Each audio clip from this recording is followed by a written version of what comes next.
यदामादरं मुनिं लक्ष्मीनाथसमारम्भां नादयां गुणमध्यमाम् अस्मदाचार्यपर्यन्तां वन्दे गुरुपरम्परां यो नित्यमच्युतपदाम्बुजयुग्मरुक्मया तदितराणि तृणाय मेणे अस्मद्गुरोर्भगवतोऽसदेकसिन्धोः रामानुजस्य शरणो शरणं प्रपद्ये मातापिता युदयत्तनया विभूतिः सर्वं यदेव नियमेन मदन्वयानाम् आद्यत्तनपुरपदेर्वकुलाभिरामं श्रीमद्दनगिरिकुलं प्रणमामि मूर्तना भूतं तरस्य महदावियभट्टनाथ श्रीभक्तिसार कुलशेखरयोगिवाहान् भक्ताङ्ग्रियेणं वरघालयतीन्द्रमिश्रान् श्रीमत्पराङ्गुमुनिं प्रणतोऽस्मि नित्यम् वैदेहीसहितं सुरत्रमदने हैमे महामण्डपे मध्ये पुष्पमासने नीलादने स्थितम् अग्रे वासरमञ्जनदे तत्त्वमुनिप्यपरं व्याख्यानं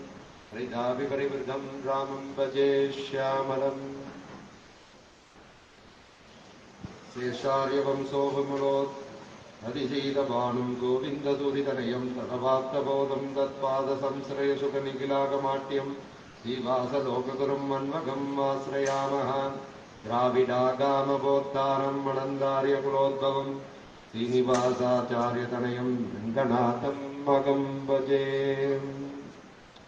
இன்னைக்கு ஒரு அருமையான ஒரு தலைப்புல நாமெல்லாம் மறுபடியும் இந்த சத்சங்கத்துல சேர்ந்திருக்கோம். திருவரங்கநாதனின் ஆச்சாரிய சமர்ப்பணம். இந்த திருவரங்கநாதன் தான் நம்பெருமாள். அந்த நம்பெருமாளும் பெரிய பெருமாளும் சேர்ந்ததுதான். ரெண்டு பேரும் பிரிச்சுக்கணும்னு ஒண்ணு அவசியம் இல்லை. அப்படிப்பட்ட பெரிய பெருமாளும் நம்பெருமாளும் ஆச்சாரிய சிஷ்ய பாவத்தை எப்படியெல்லாம் நம்ம எல்லாம் கடைபிடிக்கணும் இந்த கலியுகத்துல. ஏன்னா நம்ம எதை வேணாலும் நம்ம பண்ணலாம். ஆச்சாரியனுக்கு அனுமதி இல்லாம இந்த கலியுகத்துல நம்ம எது பண்ணாலும் அது பூர்த்தி ஆகாது. அத எப்படி நடத்தி காட்டுறது, யாரு இதுக்கு செஞ்சு காட்டுறது அப்படின்னு யோசிச்சுட்டு இருக்கும் பொழுது முதல்ல யார் ஆச்சாரியனாக இருந்தார் அப்படின்னா நிறைய சொல்லலாம். நம்ம ஆஞ்சநேயருடைய சந்நிதியில இருக்கோம். புத்திர் பலம் யசோதைரியம் நிர்பயத்துவம் அரோகதா அஜாட்யம் வாக்படத்துவம் ஹனுமத் சரணாத் பவேத்னு அந்த ஆஞ்சநேயர் தான் முதல்ல சீதா தேவிக்கு ஆச்சாரியனாக சென்றார். அந்த ராமபிரானுடைய அருளோடு, அதாவது ஆச்சாரியன்னாலே குருன்னு அர்த்தம். அந்த குருங்கிற சப்தம் இருக்கே, அதுல கூங்கிறது இருட்டு, ரூங்கிறது நீங்கிறது. எது இருட்டை நீக்கிறது அப்படிங்கிறது தான் ஆச்சாரியனுடைய வேலை. காலைல சூரியன் உதிச்சிடறான், நமக்கு இருட்டு போயிடுறது. சாயங்காலம் சந்திரன் வந்துடுறான், இருட்டு போயிடுறது. இன்னைக்கு ஆர்டிபிஷியலா இவ்வளவு விளக்கு இருக்கு, இருட்டு போயிடுறது. இதெல்லாம் நம்மளுடைய மனபயம் அப்படின்னு சொல்ல முடியாது. இதெல்லாம் என் மனசுல இருக்கிற, என் ஆத்துல இருக்கிற எல்லா சஞ்சலத்தையும் என் மனசுல இருக்கிறத போக்கினுதா. இன்னைக்கு என் பேரன் என்ன பண்றான், பேத்தி என்ன பண்றான், குழந்தை என்ன பண்றது அப்படிங்கிற ஒரு நினைப்புல நம்ம இருக்கும் பொழுது அந்த ஆத்மாங்கிறது அந்த உள்ள இருக்கு பாருங்க. அதுதான் வேலுக்குடி சுவாமி சொன்னார். ஆத்ம விசாரம் தான் அவர் பண்ணார். எஸ்ட பிரச்சனத்துல கிட்டத்தட்ட ஒரு 22 கேள்வி பதில் தான் நம்ம அனுபவிச்சோம். அந்த ஆத்ம விசாரத்தை யாரு நீக்கிறா அப்படிங்கிறது தான் முக்கியம். நம்மளது அவ்வளவு தூரம் நம்மளது ஞானமும் கிடையாது. ஏன்னா அஞ்ஞானம் பிறந்தது நம்மளுக்கு. அதனால அவ்வளவுதான் போக மாட்டேன். நம்மளது ஏன்னா அதெல்லாம் பேசுறதுக்கு ஞானம் வேணும். அப்படிப்பட்ட அந்த ஆத்மாவுக்கான ஞானத்தை யார் கொடுப்பா அப்படின்னு பார்த்தா நம்ம ஆத்துல இருக்கிற பெரியவா சொன்ன ஆச்சாரியனால மட்டும்தான். நம்ம குலவழக்கத்துல யாரு ஆச்சாரியன் இருக்கானோ அவரை தான் முதல்ல பிடிச்சுக்கணும். அதை வச்சுட்டு நம்ம ஆச்சாரிய பரம்பரையை நம்ம பார்க்கணும் அப்படிங்கிறது தான் பெரியவா சொல்லியிருக்காரு தவிர, ஏன்னா அதுதான் நம்மளுடைய அகத்தினுடைய இருட்ட விளக்கம். ஏன்னா அகத்துக்கு வெளிச்சம் வந்துட்டுனா வெளியில இருட்டு இருக்கோ இல்லையோ அதை பத்தி எல்லாம் நம்ம கவலை பண்ண வேண்டிய அவசியமே கிடையாது. அப்படிப்பட்ட அந்த அகத்தினுடைய இருட்டை நீக்கக்கூடியவன். பூங்கிறது இருட்டு, ரூங்கிறது நீக்கக்கூடியது. ஆத்மா யாரு, பரமாத்மா யாரு, நம்ம இந்த ஜீவாத்மா என்னத்துக்காக இந்த உலகத்துக்கு நாம எல்லாம் வந்திருக்கோம் அப்படிங்கறத நம்ம புரிஞ்சுட்டோம்னா நமக்கு பயமே கிடையாது. அததான் ஆஞ்சநேய மகாமூர்த்தி மூலமா ராமனும் சீதையும் நடத்திய நாடகம் தான் சுந்தர காண்டம். சுந்தரம்னா அழகுன்னு பேரு. நம்ம பார்த்து பொண்ணை பார்த்தா சுந்தரி அப்படின்னு. சீதை சுந்தரி இல்லையா, உலகத்துக்கே மகாலட்சுமி இல்லையா? அப்படிப்பட்ட அந்த சுந்தரி என்ன பண்ணினா, உலகத்திலே இருக்கிற சுந்தரி நம்மை போன்ற கலியுகத்துல எல்லாம் நம்மை போன்றவர்கள் நிறைய கஷ்டம் வரும். அந்த கஷ்டத்தெல்லாம் போக்குறதுக்கு தாங்கிறதுக்கு சக்தி வேண்டாமா? முதல்ல நம்ம ரோல் மாடலா இருந்து இதெல்லாம் இவாளுக்கு நடிச்சு காட்டணுங்கிறதுக்காக சீதைக்கு தெரியாத அதை பொன்மான்னு. ராமன் இருக்கும்போது சீதை வேற ஏதாவது தேடி இருக்காளா?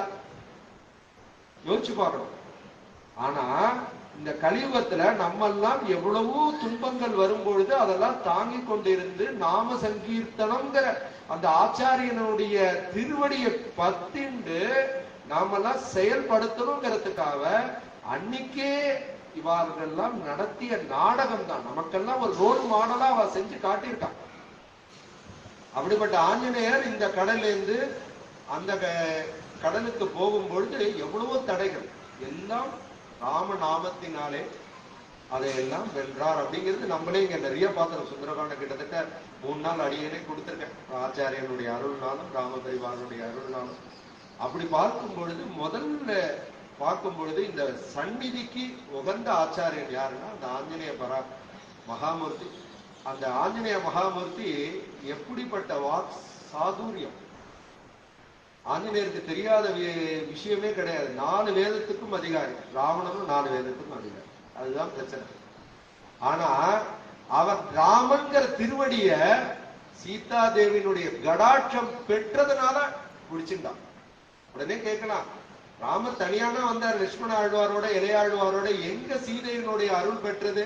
அப்பதான் ராவணன் தூக்கிட்டு போயிட்டான. இல்ல ராவணன் தூக்கிட்டு போகும்போது எதுக்கு சுக்ரீவனும் மேலையும் அந்த ஆஞ்சநேயர்கிட்டக்கே அந்த நகையை கிடைக்கிற மாதிரி செஞ்ச அன்னைக்கே, நீ தாண்டா என் தூதன், நீ வரப்போற, உன்னை நான் குருவா நான் உயர்த்தி காட்டுறேன் அப்படின்னு ஒரு பாவத்தை சீதாதேவி காட்டினாள் இல்லையா? அந்த பாவம் ராமரையே அதை உருக்கிடுத்தோ என்னமோ தெரியாது. ராமருக்கு பெரிய வருத்தம் என்னன்னா, சீதாதேவி ரொம்ப பேசி கேட்டதே கிடையாது. ஏன்னா சீதாதேவி பேசுறதுக்கான சந்தர்ப்பமே இல்லை. அதுக்குதான் ராமனும் சீதையும் காட்டுக்கு வரா. அப்படி இருக்கும் பொழுது அந்த சந்தர்ப்பமே இல்லை அப்படிங்கிறது, அந்த கொடுப்பினை யாருக்கு கிடைச்சதுன்னா ஆஞ்சநேய மகாமூர்த்தி. அவ்வளோ ஒரு, அதாவது ஆஞ்சநேயருக்கு வாக் சாதுர்த்தியம். அதுக்கு மேல ஏன்னா அவன் மகாலட்சுமி இல்லையா? அப்படிப்பட்ட ஒரு வாக்கு நிறைந்த ஒரு மகாலட்சுமி ரூபமாக நமக்கெல்லாம் நடித்து காட்டிய அந்த சுந்தரகாண்டத்தை நினைச்சிட்டு இன்னைக்கு தலைப்பு நம்ம உள்ள போவோம். நம்ம இருக்கிற க்ஷேத்திரம் திருவரங்கம். அதாவது எந்தை தந்தை தந்தை தந்தை தான் மூத்தப்பன் ஏழுபடியால் தொடங்கின்னு நம்மளுடைய 7 தலைமுறைக்கு முன்னாடியே நம்ம மூதாதையர்கள்லாம் செய்த புண்ணியம் நம்ம இந்த கஷேத்திரத்தினுடைய மண்ணை இந்த ஸ்பர்சம் பண்றதுக்கு நமக்கெல்லாம் உதவியா இருக்கு. இது ஒண்ணும் நாம பண்ணது கிடையாது. எப்படி நம்ம சொத்தை நம்ம பையன் அனுபவிக்கிறானோ அதே மாதிரி நம்ம கொள்ளு தாத்தா எள்ளு தாத்தா பண்ண புண்ணியம் நம்ம இந்த சப்தம். அதாவது பெருமாளுக்கு 2 கஷேத்திரத்துல இருக்கான், 5 நிலையில இருக்கான். பரவாசுதேவன், வனமாலி, கிரிச்சாங்கிரி, சங்கி சக்கரி ஜனந்திகி சீமான் நாராயணோ விட்டு வாசுதேவா விரட்டு சதங்க சக்கர தாரியாக அந்த எம்பெருமான் பரவாசுதேவனாக நித்திய சூரிகளோடு சாமகானத்தை டெய்லி கேட்டு தினந்தோறும் சாமகானத்தை ஹா ஊன்னு அப்படி இருக்கான் சந்தோஷமா. ஆனா அவனுக்கு அது சந்தோஷமா இல்லையா. நேரா எங்க வரானா இந்த ஸ்ரீரங்க கஷேத்திரத்துக்கு தான் வரானா. என்னத்துக்குடா பண்றேன்னா, அதெல்லாம் அரண்மனை எனக்கு முடிஞ்சிருது, நான் தங்கும் இடம் எதுன்னா இந்த ஸ்ரீரங்க கஷேத்திரம் தான். அப்படிப்பட்ட அந்த ஸ்ரீரங்க கஷேத்திரத்துல நாமெல்லாம் இருக்கோம். அதுல நம்ம ஒரு சத்சங்கத்துல கூடியிருக்கோம் பாருங்க. அதெல்லாம் ராம சந்நிதம்.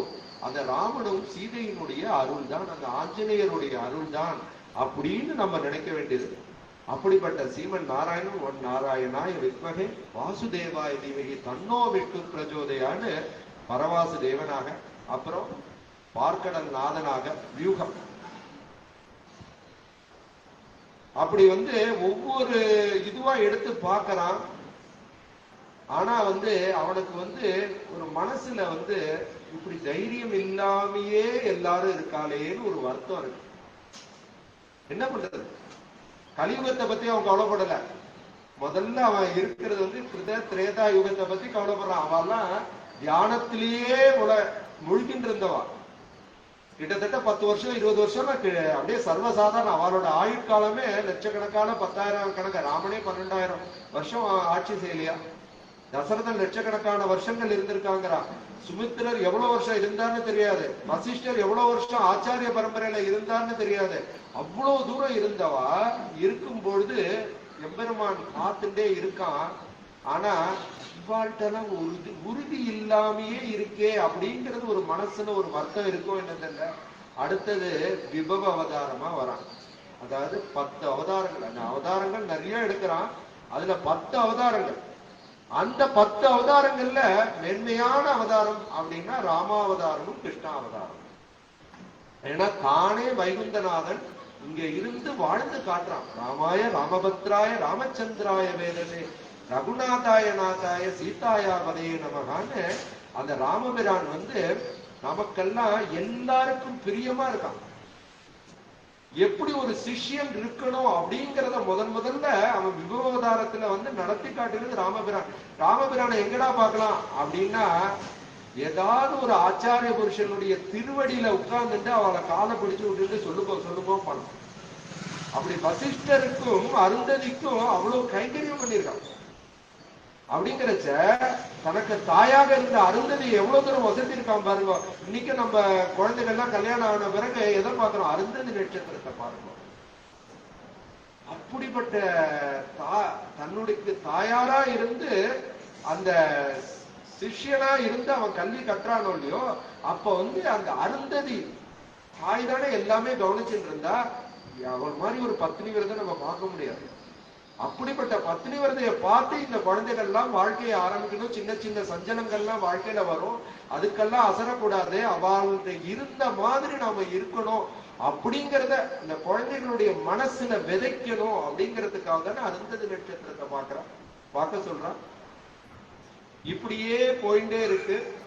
அடுத்தது பார்க்கறான். ராமன் சிஷ்ய பாவத்திலே இருக்கிறான். அடுத்தது என்ன பண்றான்? வசிஷ்டத்தை கத்துக்கிறான். அடுத்து விஸ்வாமித்திரர்கிட்ட கத்துக்கிறான். அகத்தியர்கிட்ட பல தனுர்வித்தியெல்லாம் கத்துக்கிறான். இப்படி எல்லாம் ஒரு சிஷ்யன் எப்படி இருக்கணுமோ அதே மாதிரி பாவத்தை இருந்துட்டு இந்த ராமன், ஏன்னா ராம சன்னிதம்ல இருக்கிறதுனால முதல்ல ஆஞ்சநேயரை பத்தி பேசியாச்சு, அடுத்த ராமரை பத்தி பேசிட்டு அப்புறம் வருவோம் அப்படின்ட்டு இப்படி எல்லாம் இருந்து பார்த்துட்டு இருக்கான். இருந்தாலும் மனசுல கொஞ்சம் ஒரு வருத்தம் இருந்துட்டு தான் இருக்குது. ஏங்கிறத பார்ப்போம். என்னத்தினால அவன் இந்த குறைய பார்த்தான் அப்படிங்கிறத. அடுத்தது கிருஷ்ணாவதாரத்துல இருக்கான். ஆச்சாரியன்ட்ட கத்துக்கணுங்கிறதுக்காக வேகத்துல போய் ஆச்சாரியன்ட்ட 10 நாள்லயே எல்லாத்தையும் கத்துட்டான். ஏன்னா நம்ம ஆச்சாரிய முக்கேனே அப்படின்னு நம்ம எதையும் ஆச்சாரியன் மூலமா தான் செய்யணும். அதாவது தான் செஞ்சாதான், இல்லைன்னா கிருஷ்ணர் செஞ்சுட்டா நாங்களும் அப்படியே இருக்கோமே அப்படின்னு இருந்துருவோம். அதனால ஒரு ஆச்சாரியன் மூலமாக இருக்கணும் அப்படிங்கிறதுக்காக தானே நடத்தி காட்டினான். இப்படி அதான் சாந்திப முனிவர்கிட்ட பாடம் கேட்டான் அப்படின்னு தெரியும். இதெல்லாம் நடந்துட்டே இருக்கு. அப்புறம் பார்க்கறான், பகவத்கீதையை கொடுக்கறான். தான் ஆச்சாரியனாக இருந்து, அதுவும் எந்த இடத்துல? பேட்டில் ஃபீல்ட்ல, ரத்தம் அப்படியே ஆறா ஓட போற ஃபீல்ட்ல பகவான் பகவத்கீதையை சொல்றான் அர்ஜுனனுக்கு. அதாவது முதல்ல சைக்காலஜிக்கல், இப்ப எல்லாருமே என்னடா ப்ராப்ளம்னா எல்லாரும் சைக்காலஜிஸ்ட் போறால முதல்ல ட்ரீட்மெண்ட் யார்கிட்ட ஆரம்பிச்சா அந்த மேனேஜ்மெண்ட் கான்செப்ட்னா கிருஷ்ண பரமாத்மா தான். அதுவும் பாட்டில் ஃபீல்ட்ல கை நடுங்கிறது, காண்டிபம் இதை பிடிக்க முடியல. அப்ப வந்து அர்ஜுனன் என்னத்துக்காவடா இவ்வளவு பெரிய வீரன் நடுங்குவானா, அதுவும் கண்ணனோட இருக்கானா? இந்த இந்த பேட்டில்ல வந்து நிறைய பெண்கள் வந்து தன்னுடைய கணவனை இழந்துருவா, தன்னுடைய தகப்பனாரை இழந்துருவா, தன்னுடைய தாத்தாவை இழந்துருவா, குழந்தைய இழந்துருவா. இவெல்லாம் அனாதை ஆயிட்டானா தர்மத்தை யாரு பரிபாலனம் பண்றது? ஏன்னா அவன் நரன் இல்லையா? எல்லாரும் நினைச்சுக்கிறான் ஏதோ ஒரு காரணத்துக்காக அவன் காண்டிபத்தை கீழே போட்டான. அதாவது பெரியவாள்லாம் என்ன அனுபவிக்கிறான்னா, முதல் காரணம் என்னன்னா, தர்மத்துக்கு ஒரு சீர்குலைவு வந்துடாதா, அதுக்கு காரணமாக இந்த பஞ்ச பாண்டவர்கள் இருந்தாருன்னு நாளைக்கு இந்த உலகம் சொல்ல போறதேன்னு ஒரு வருத்தப்பட்டு அதுக்காக தான் அவன் கை நெடுக்க ஆரம்பிச்சது. அப்புறம் எல்லா காரணம் அங்கே பீஷ்மர் இருக்கார், துரோணர் இருக்கார். அதுக்கப்புறம் நம்மளுடைய மனத்துல ஏற்படுற அத்தனை சஞ்சலமும் அவனுக்கு ஏற்பட்டது. அதுக்காக பகவான் 18 அத்தியாயத்தை சொல்றான். இப்படி எல்லாம் நடத்தி காட்டுறான். இப்படி எல்லாம் ராம விபவ அவதாரங்கள்லாம் பண்றான், ராமகிருஷ்ண அவதாரங்கள். அப்புறம் அந்தர்யாமியாக நம்மளோடயே இருக்கான். அத திருமொழி இது திருச்சந்த விருத்தத்துல நம்ம பாக்குற பூனிலாயா இந்துமா அப்படின்னு அந்த, அதாவது நம்ம மனசுக்குள்ளேயே நம்ம ஆத்மா இருக்கும் இல்லையோ, நம்ம ஜீவாத்மா ஒரு நெல்லுடைய சைஸ் எடுத்துக்கோங்க, அதோடைய நுனி கீழே இருக்க அந்த இத்தினூண்டு பாகம் அதை வெட்டுங்க, அதை 100ஆ மாத்துங்க. அந்த 100ல ஒரு பாகத்தை எடுத்து அதை 100ஆ மாத்துங்க. அந்த சைஸ் தான் நம்ம ஆத்மா. அந்த ஆத்மாக்குள்ள பரமாத்மா இருக்கான். அதனாலதான் அந்தர்பகிச்ச நாராயணா. நாராயணன் இல்லாத இடம் என்ன? நாராயணாயே வேதகம் சர்வம் அப்படின்னு நாராயண உபனிஷத் சொல்றது. அப்படி நாராயணன் எந்த, அதாவது சின்ன உருவத்திலையும் அவன் இருக்கான், அப்படியே இந்த உலகத்தையே அளந்த திருவிக்கிரமனாகவும் இருக்கான். அப்படிப்பட்ட மாயாஜாலம் யாரால புரிய முடியும்னா அவன்தான். அப்படிப்பட்ட அந்த ராமன், அந்த அப்படிப்பட்ட ரெங்கநாதன், அப்படிப்பட்ட நம்பெருமாள் என்னவாக இருக்கான்னா ஆச்சாரியனுடைய திருவடியை தான் பிடிச்சிட்டு இருக்கான். இது அப்படியே நடந்துட்டே இருக்கு. இதெல்லாம் இருக்கும் பொழுது இந்த சிஷ்ய பரம்பரை அப்படின்னு நம்ம வந்தோம் அப்படின்னா அது ஒரு விதமா வரும். அதை நம்ம ஆரம்பிக்க போறோம் ஒரு 5ல இருந்து ஒரு 10 மினிட்ஸுக்குள்ள. அப்படி இருக்க இந்த பெருமாளுக்கு என்னடா வருத்தம்? வசிஷ்டர்கிட்ட கல்வி பண்ணிருக்கான், சாந்தீப முனிவர்கிட்ட கல்வி பயின்றிருக்கான். இப்படி எல்லாமே இருக்கும் பொழுது அப்படிப்பட்ட அந்த பரமாத்மாக்கு என்ன குறை கண்டுட்டான் அப்படின்னு நம்ம யோசிச்சோம்னா, வசிஷ்டர்கிட்ட என்னன்னா அவருக்கு தெரியாத ஞானம் கிடையாது, அவருக்கு தெரியாத அவருக்கு இல்லாத பலமே கிடையாது. அவர் நினைச்சா எப்படி பெருமாள் வந்து இந்த உலகத்தையே நினைச்சானா அழிப்பானோ பிரளய காலத்துல, ஆனா உள்ள வச்சு காப்பாத்துறான். அழிக்கிறதே பெருமாளுடைய வேலை கிடையாது. அந்த நேரத்திலையும் நம்ம ஆத்மாக்களை எல்லாம் அத உண்டு உமிழ்ந்து அது பார்க்க போறோம் நம்ம. அப்படி வந்து நம்ம பெருமாள் நமக்கு வந்து வயத்துல வச்சு இந்த உலகம் உண்ட வெறுவாயான்னு எதுக்கு சொல்றாருன்னா, அவர் நம்மளை முழுங்கல, நம்மளை காப்பாத்தி பிரளய காலத்துக்கு பிறகு நம்ம திருப்பி நம்மளை வந்து பாதுகாத்து வெளியில விடுறார். அப்படிப்பட்ட அந்த எம்பெருமான்,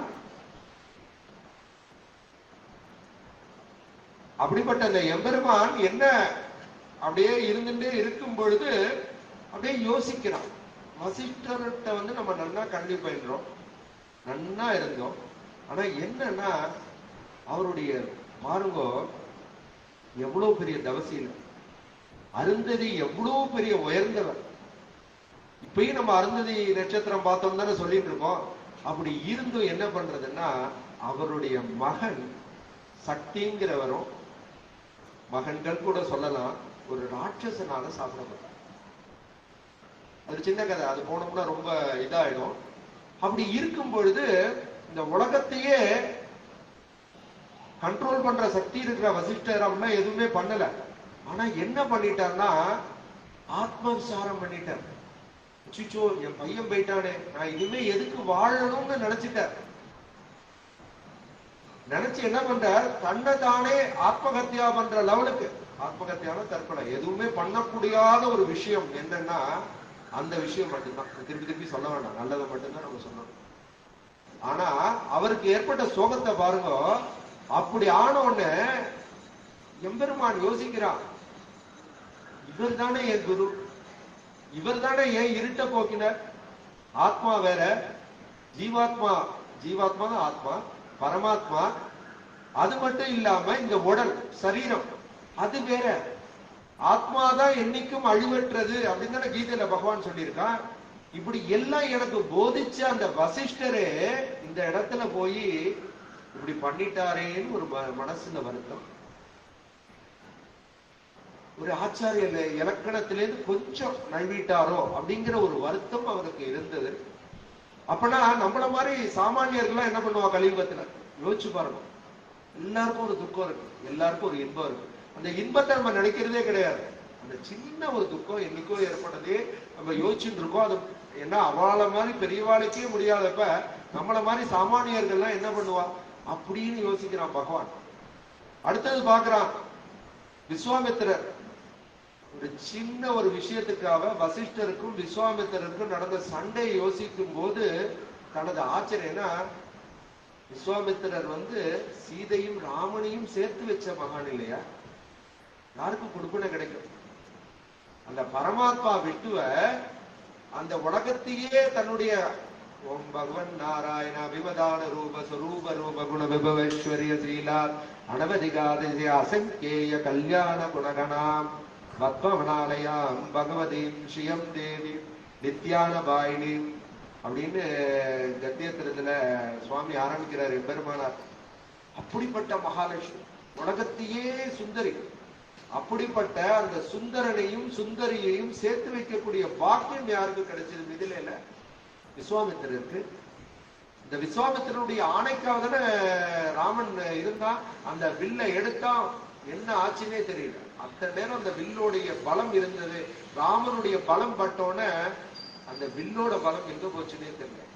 அதான் நம்மளுக்கு பெரிய பெரிய துன்பம் எல்லாம் வந்துட்டே இருக்கும். அந்த பகவானுடைய ஒரு பார்வை ஆச்சாரியன் கடாட்சத்தின் மூலமாக நம்ம மேல பட்டதுன்னா, எங்கேருந்து அந்த பனி மேல படுற அந்த சூரியன் நம்மளே பாக்குறோம், குளிர்ல போத்திக்கிறோம், இது பண்ணிக்கிறோம். ஒரு காலைல பனி, மார்கழி மாசம் அப்படியே நம்ம வரோம், ஒரு திருப்பாவை இதுக்கோ வந்துட்டு இருக்கோம், பஜனைக்கோ அப்படியே பனி இருக்கு. அந்த சூரியன் வந்தோடனே நம்ம போத்தின்ற போர்வை நம்ம தூக்கி போடுறோம். அது மாதிரிதான் ஆச்சாரியனுடைய அருள்னால பெருமாளுடைய கடாட்சம் அந்த பார்வை நம்ம மேல பட்டுதுனாலே நம்மளுடைய துன்பங்கள்லாம் எங்க போறதுன்னே தெரியாது. அப்படிப்பட்ட ஆச்சாரிய கடாட்சம் நமக்கு வேணும். அப்படிங்கிறச்ச அந்த விஸ்வாமித்திரர் ஒரு சின்ன ஒரு பசுக்காக, பெரிய பசுதான் அவரை பொறுத்தவரை, ஆனா அந்த பசு காமதேனுக்காக எவ்வளவு பெரிய சண்டை, எவ்வளவு பெரிய உயிர் சேதம் இப்படி எல்லாம் நடந்துட்டு இருக்கிறது. இப்படி எல்லாம் நடக்கிறத பார்த்தோம்னோட எம்பெருமான் பாக்குறான், நம்மளுடைய ஆச்சாரிய புருஷன்லாம் இப்படி சின்ன சின்ன விஷயங்களுக்கெல்லாம் இப்படி வருத்தப்பட்டு இருக்காளே. இந்த கலியுகத்துல நம்மள மாதிரி ஜீவாத்மாக்கெல்லாம் கஷ்டத்தையே இருந்துட்டு கிரகசாஸ்மரத்துல உயர்கதை அடைஞ்சு நம்மள்ட்ட சேரணமே வைகுந்தம் புகுவது மன்னவர் விதியே அப்படின்னு ஆழ்வார் சொல்லிட்டு போயிட்டாரே. அப்படிங்கிறதுனால இவாளுக்கெல்லாம் யாரு தைரியத்தை கொடுக்கறது? இது மாதிரி அவனுக்கே ஒரு பெரிய இது உடனே பாக்குறான். தானே பகவத்கீதையா இருந்து கிருஷ்ணனாக இருந்துட்டு என்ன பண்றான்னா, அர்ஜுனனுக்கு 18 சர்க்கத்தை சொல்றான். ஆனா அர்ஜுனன் போர்லாம் முடிஞ்சுன்னு, அர்ஜுனா எல்லாம் கத்துட்டியாடா, எல்லாம் புரிஞ்சுதாடானா, எல்லாம் மறந்துட்டேன் கிருஷ்ணா, ஒன்பது சொல்றியா? அப்படிப்பட்ட நரனாக இருந்த அர்ஜுனனுக்கே இந்த நிலைமைன்னா, நம்மள மாதிரி சாமானியர்களுக்கெல்லாம் என்ன நிலைமை? நம்மளே ரொம்ப ஆர்வமா போவோம், திடீர்னு ஒருத்த பெரியவாழ்ந்த சாசனம் கத்துப்போம், திடீர்னு ஒரு நாள் ஒருத்தட்ட போவோம், நம்ம பாசுரம் கத்துப்போம், திடீர்னு இன்னொருத்த போய் வேதம் கத்துப்போம். கொஞ்ச நாள் தான் போவோம், அதுக்கப்புறம் என்ன ஆகுதுன்னே தெரியாது. பெருமாள் என்ன பண்ணுவானா, நம்மளுக்கு ஆசை வரும்போது அப்படியே கொண்டு போய் ஆச்சாரியர்கிட்ட விடுவானா, நம்மள அப்படியே டெஸ்ட் பண்ணுவானா, இவன் உறுதியா இருக்கானா இல்லையான்னு. அப்படி உறுதியா இல்லைன்னா திருப்பி வெளியில வா, திருப்பி நான் தள்ளி விடுறேன் உன்னை அதுக்குள்ள. ஆனா நீ உறுதியை ஏற்படுத்திட்டு திரும்பி வா, திருப்பி போறியா, கஷ்டப்படுறியா, எல்லாத்தையும் பாக்குறியா, பார்த்துட்டு வா. அப்படிப்பட்ட அதனாலதான் அவன் மாயாஜானன், அவன் என்ன பண்ணுவானே தெரியாது. அதனாலதான் எல்லாரும் என்ன சொல்றான்னா ஆச்சாரியனை பத்தி காரணம் புரியுறதா? அவன் சொல்றதுக்கான காரணம் புரியாது. அவன் 1000 காரணம் இருக்கும். ஏன்னா அவன் தர்மம் சர அப்படிங்கிறத பிடிச்சுக்கிறான். ஆனா ஆச்சாரியெல்லாம் என்ன பண்றோம்னா, தர்மம் சரங்கிறது ஓகேதான், ஆனா நீ என்ன சொல்ற, எல்லாரையும் ரட்சகனா இருக்கேன்னு நீ ஒண்ணு சொல்லியிருக்கியே, அதை நீ மறந்துட்டேன்னு நம்மளே பாக்குறோம்.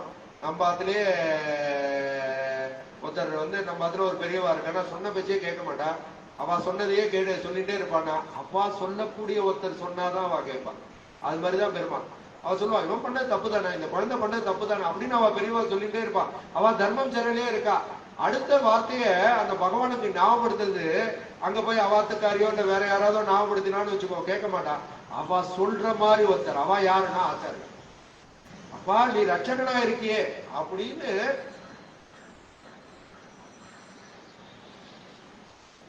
ரட்சகனாக இருக்கேன்னு நீ சொல்லியிருக்கே, அதை பாருடா அப்படின்னு அந்த மகாலட்சுமி தாயார் புருஷகாரத்துவமாக அப்படியே பெருமாள்கிட்ட இருந்துட்டு அவனுடைய அடுத்த குணத்தை வந்து சொல்லி சொல்லி சொல்லி சொல்லி சொல்லி நம்மளை எல்லாம் உயர்த்துறது தான் அந்த தாயாரோட.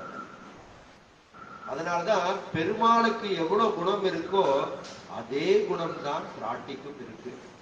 அதோட அவனுக்கு ஒரு குணம் இல்லையா பெருமாள்கிட்ட இருக்கிறது. என்ன குணம்னா கோபம்ங்கிற குணம். பெருமாளுக்கு எரிவட்ட கண்கள், 2 கண்ணு இருக்கு. ஏன்னா ஒரு கண்ணு தர்மத்தை பரிபாலனம் பண்ணும், இன்னொரு கண்ணு வந்து ரட்சகனாக இருக்கணும். ஆனா அந்த தாயார் என்ன பண்ணுவாலாம், அந்த ரட்சகன்கிறதையே அழைச்சிட்டு போய், எப்படி ஒரு நம்ம ஆத்துல வந்து ஒரு ஒரு ஒரு அம்மா அப்பாட்ட இருக்கிற கோபத்தை குறைப்பாலோ அதே மாதிரி பண்ணிட்டு நம்மளை எல்லாம் உயர்த்துகிறவள் யாருன்னா மகாலட்சுமி. அப்படிப்பட்ட உயர்ந்த குணம். இப்படி எல்லாம் நடந்துட்டே இருக்கும் பொழுது பகவான் பார்க்கிறான், ஆச்சாரிய பரம்பரையை பண்ணனா கலியுகத்துல யாருமே காப்பாற்ற முடியாது அப்படிங்கிற ஒரு எண்ணத்துக்கு வந்துடுறான். முதல்ல யாரோட ஆச்சாரியன் அப்படின்னா தானே ஆச்சாரியனாக இருக்கான். எப்படி பத்ரகாசிரமத்துல அவனே நாராயணனாகும், அவனே நாரனாகும். அவன் தான் நரன், அவன் தான் சிஷ்யன், அவன் தான் நாராயணன், அவன் தான் குரு. அப்படி இருந்து தானே ஆச்சாரியன் எப்படி இருக்கணும், தானே சிஷ்யன் எப்படி இருக்கணும், இந்த நாடகத்துல ஒத்திகை காட்டுவாங்க அது மாதிரி அவன் காட்டுறானா. அப்படி இருந்தும் யாருக்கும் அந்த ஆச்சாரிய பாவமும் அப்படியே உறுதியில இல்ல, சிஷ்ய பாவம் ரொம்ப உறுதியில இல்ல. அப்படின்னா என்ன பண்றது அப்படின்னா, ஃபர்ஸ்ட் சிவன் நாராயணன் ஆச்சாரியன், அதுதான் பார்த்தோம். பெரிய பெருமாள் அவர் தான் நம்பெருமாள், அவன் தான் ஆச்சாரியத்தினுடைய திலகம். அவன்கிட்ட குரு பரம்பரையே ஆரம்பிக்கிறது, அவர்கிட்ட குரு பரம்பரை ஆரம்பிக்கிறது. அடுத்தது யாருன்னா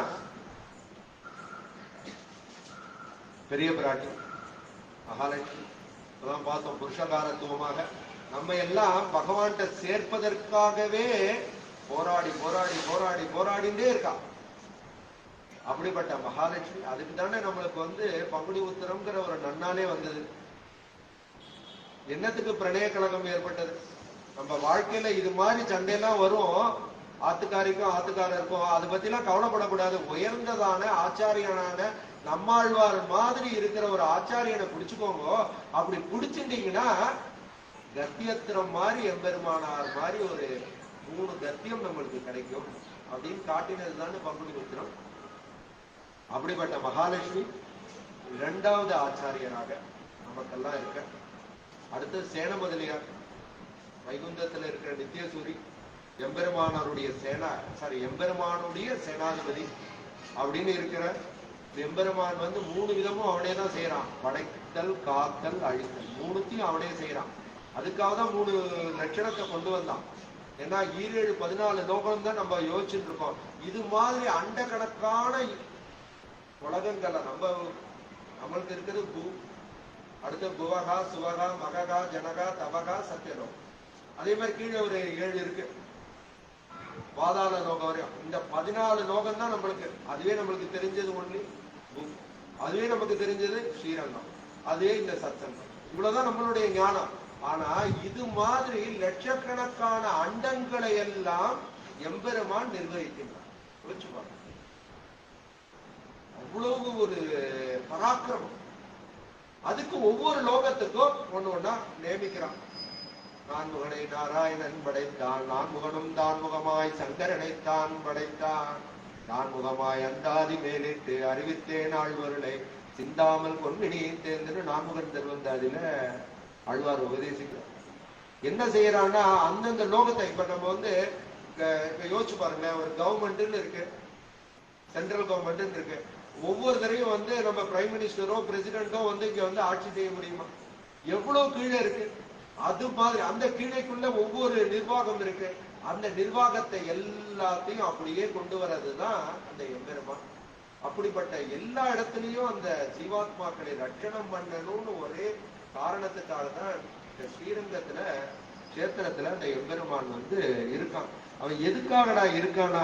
யாரையும் பார்க்கறது இல்லை. இவன் உயர்ந்தவன், இவன் தாழ்ந்தவன் அப்படின்லாம் அவன் யாரையும் பார்க்கறதே இல்லை.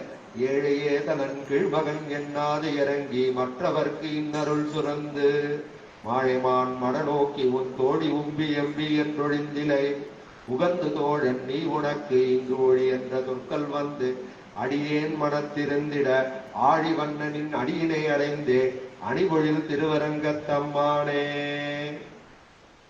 பெருமாள் யாரையும் பார்க்கறது இல்லை. எல்லாரையும் ரட்சணம் பண்ண வேண்டியது அவனுடைய கடமை. அவன் ஏழையா இல்ல, அவன் வந்து கொலை தொழில் புரியறனா வேடனா? யோசிச்சு பாருங்க. வேடனுக்கும் எம்பெருமானுக்கும் உள்ள சம்பந்தத்தை பிரிக்கவே முடியாது. குகன் அது மட்டும் இல்லாம அவனுக்கு வந்து அந்த குகனை பார்த்ததுனால தானே வேடனா இருக்கணும்னு நினைச்சானா என்னன்னு தெரியல. அது யாரடா காப்பாத்தணும்? நம்ம எம்பெருமானா ராமானுஜரை காப்பாத்தணும்ட்டு அவர் வந்து யாதவ பிரகாசத்தேர்ந்து காப்பாத்தணும்னு வேடுவனும் வேடுவச்சியுமாக அந்த மகாலட்சுமி தாயார் வந்தால அப்படி இருக்கான் எம்பெருமான். அது மட்டும் இல்லாம எம்பெருமானாருக்கு இங்க சோகம் வந்தது. சோழன் வந்து கிருமி கண்ட சோழன் சொல்லிட்டான், இன்னைக்கு உள்ள எம்பெருமானாரை நம்ம காலி பண்ணிடணும். எங்க ஸ்ரீரங்க கஷேத்திரத்திலே நடந்தது. அப்படி பண்ணணும்னு சொன்ன உடனே அவரை காப்பாற்றுவதற்காக வேடர்கள் தான் உதவி செஞ்சான்னு இருக்கு சத்தியமங்கலத்து இதுலாம். அவருடைய பராக்கிரமத்தை பார்த்துட்டு அந்த வேடர்கள் தான் அவரை காப்பாத்தி அப்படியே அழைச்சிட்டு போனாங்க. வேற யாருக்கும் வழி தெரியும்? அப்ப என்ன ஜிபிஎஸ் இருந்ததா?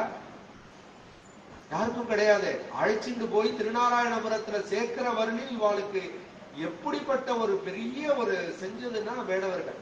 அதனாலதான் ஆழ்வாருக்கு இது வந்து அப்படியே இந்த ஸ்ரீரங்கம் பாசனம் வந்தோன்னு அவன் தானே ராமன், நம்பெருமாள் தானே ராமன், நம்பெருமாள் தானே பெரிய பெருமாள், அந்த பெரிய பெருமாள் தானே ராமன். என்னடா அதே திருப்பி கன்ஃபியூஸ் பண்றாங்க.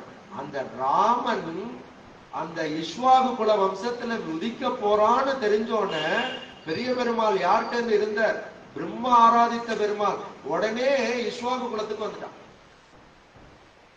இப்படி கூட வச்சுக்கலாம்.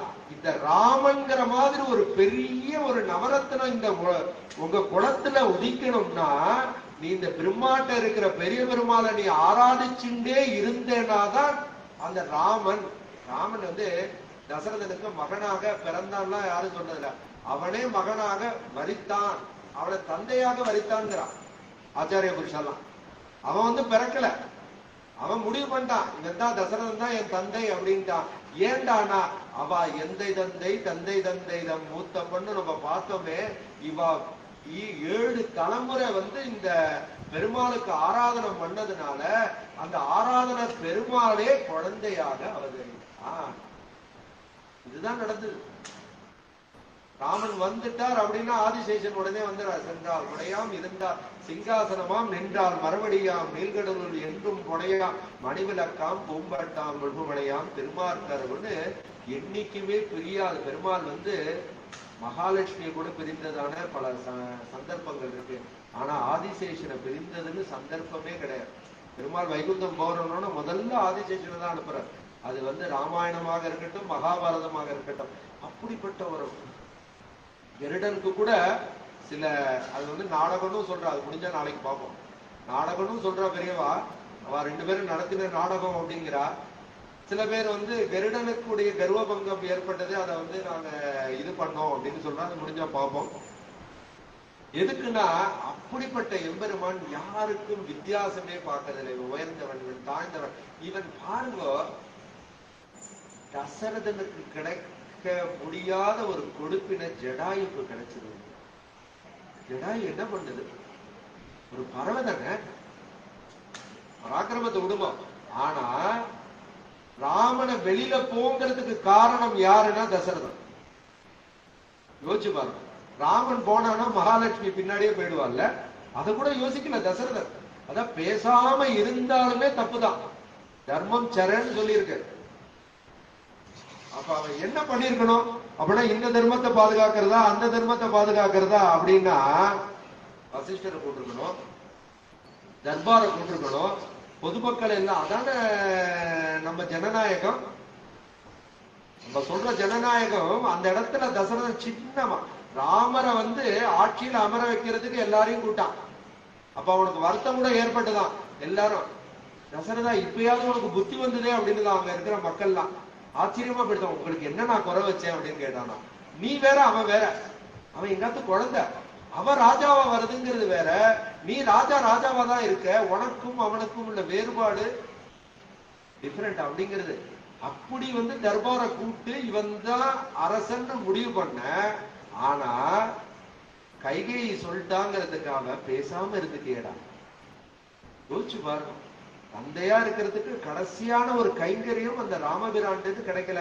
ஆனா ஜடாயுக்கு கிடைச்சு என்ன பண்ணதுன்னா, தன்னுடைய உயிரை அது துச்சமா நினைச்சிருக்கு. பறவைதான், ஐந்து அறிவு தான், ஞானம் இல்லைன்னு தான் எல்லாரும் நினைச்சிட்டு இருக்கா. ஆனா அந்த பறவைக்கு அங்க தோன்றது பாருங்க, அந்த எம்பெருமானுக்கு கைங்கரியம் பண்ணணுங்கிற, அதுதான் முக்கியம். கைங்கரியம்னா ஒண்ணும் இல்ல, இதை கேட்கறதும் கைங்கரியம், சொல்றதும் கைங்கரியம்.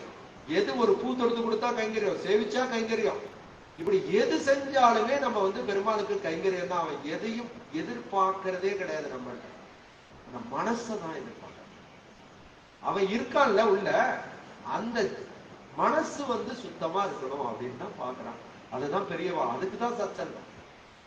சத்சங்கம் ஒண்ணும் பெருசா இல்ல. அதாவது ஒரு என்ன செய்யணும், எல்லா சத்சங்கத்தினுடைய முடிவு என்ன, பெருமாளுடைய திருவடிய ஆச்சாரியன் மூலமாக கெட்டியா முடிச்சுக்கணும். இவ்வளவுதான். இதுக்குதான் எல்லாருமா வேலுக்குடி சுவாமி வர முன்னாடி, இவர் வர, நானும் ஏதோ தெரியும் இந்த மைக்க பிடிச்சுக்கிட்டு உங்களுக்கு முன்னாடி பேசிட்டு இருக்கேன். இப்படி எல்லாம் எதுக்கு சொல்றோம் அப்படின்னா, அதுல உறுதி ஏற்படுறது. ஏன்னா சஞ்சலம் வந்துடும். தர்மம்னா ஒரு ஆ சேர்ந்ததுன்னா அதர்மம் ஆயிடும், அவ்வளவுதான். அந்த ஆ யாருன்னா பகவான். அந்த பகவானை பிடிச்சிட்டு அந்த ஆ போயிடுதுன்னா இந்த தர்மம் நிலைபெறும்.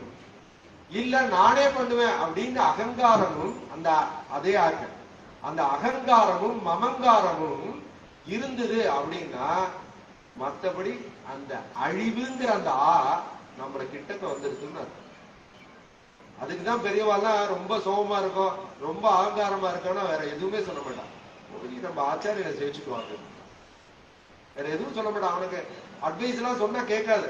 இல்ல கோயிலுக்கு போயிட்டு சக்கரத்தாழ்வார 2 பிரதட்சணம் பண்ணிட்டு எனக்காக பண்ணண்டா அப்படின்னு ஏன் சொல்றா. அவளுடைய பார்வைப்பட்டாதான் அவனை திருத்த முடியுமே தவிர என்ன மாதிரி சாமானியர்களால திருத்த முடியாது அப்படிங்கறத தோணணும் அப்படிங்கிறதுக்காக இதெல்லாம் சொல்லிட்டு இருக்கா. அப்படிப்பட்ட ஒரு மிகப்பெரிய ஆச்சாரிய பரம்பரையை பத்தி தான் நம்ம இன்னைக்கும் நாளைக்கும் இந்த கலியுகத்துல எப்படி இந்த தர்மத்தை ஸ்தாபனம் பண்றதுக்கு எம்பெருமான் கஷ்டப்பட்டான். முதல்ல பார்த்துட்டோம், பெரிய பெருமாள், பெரிய பிராட்டி, விஸ்வக்சேனர், இவா 3 பேரும் தான் ஆச்சாரிய பரம்பரையில முதல் 3. அடுத்தது என்ன பண்றான் பகவான் அப்படின்னா யோசிக்கிறான். அதாவது ஒரு யானைக்கு ஒரு மதம் பிடிச்சிருக்கு. அந்த யானை எப்படி நார்மல் கொண்டு வரும், வாகன் கிட்டக்க போனா அடிச்சு நொறுக்கிறோம். அப்படிப்பட்ட ஒரு பெரிய நிலைமை. இந்த யானையை எப்படிடா கொண்டு வர்றது அப்படின்னு பகவான் யோசிக்கும் பொழுது இன்னொரு யானையை தான் அனுப்பணும். அதுவும் பெண் யானையை தான் அனுப்புவோம், அதை நார்மலா கொண்டு வர்றதுக்கு.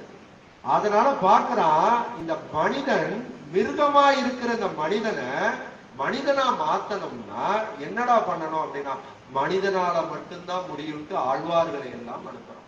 12 ஆழ்வார்கள். அதுல பெருமாள் 11 பாடிய பெருமாள், 10 ஆழ்வார்கள் பாடிய பெருமாள் இந்த திருவரங்கநாதர். அப்படின்னா யாருடா 2 பேர். ஏன் அவளை சேர்க்கல? ஆண்டாலும் பாடியிருக்கா, 11 சொல்லிக்கலாம்.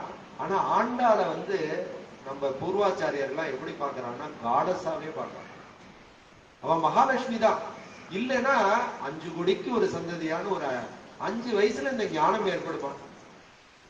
அது ஏண்டா வந்தது அப்படின்னா, இந்த பெருமாள் அப்பயே செஞ்சிடறான்.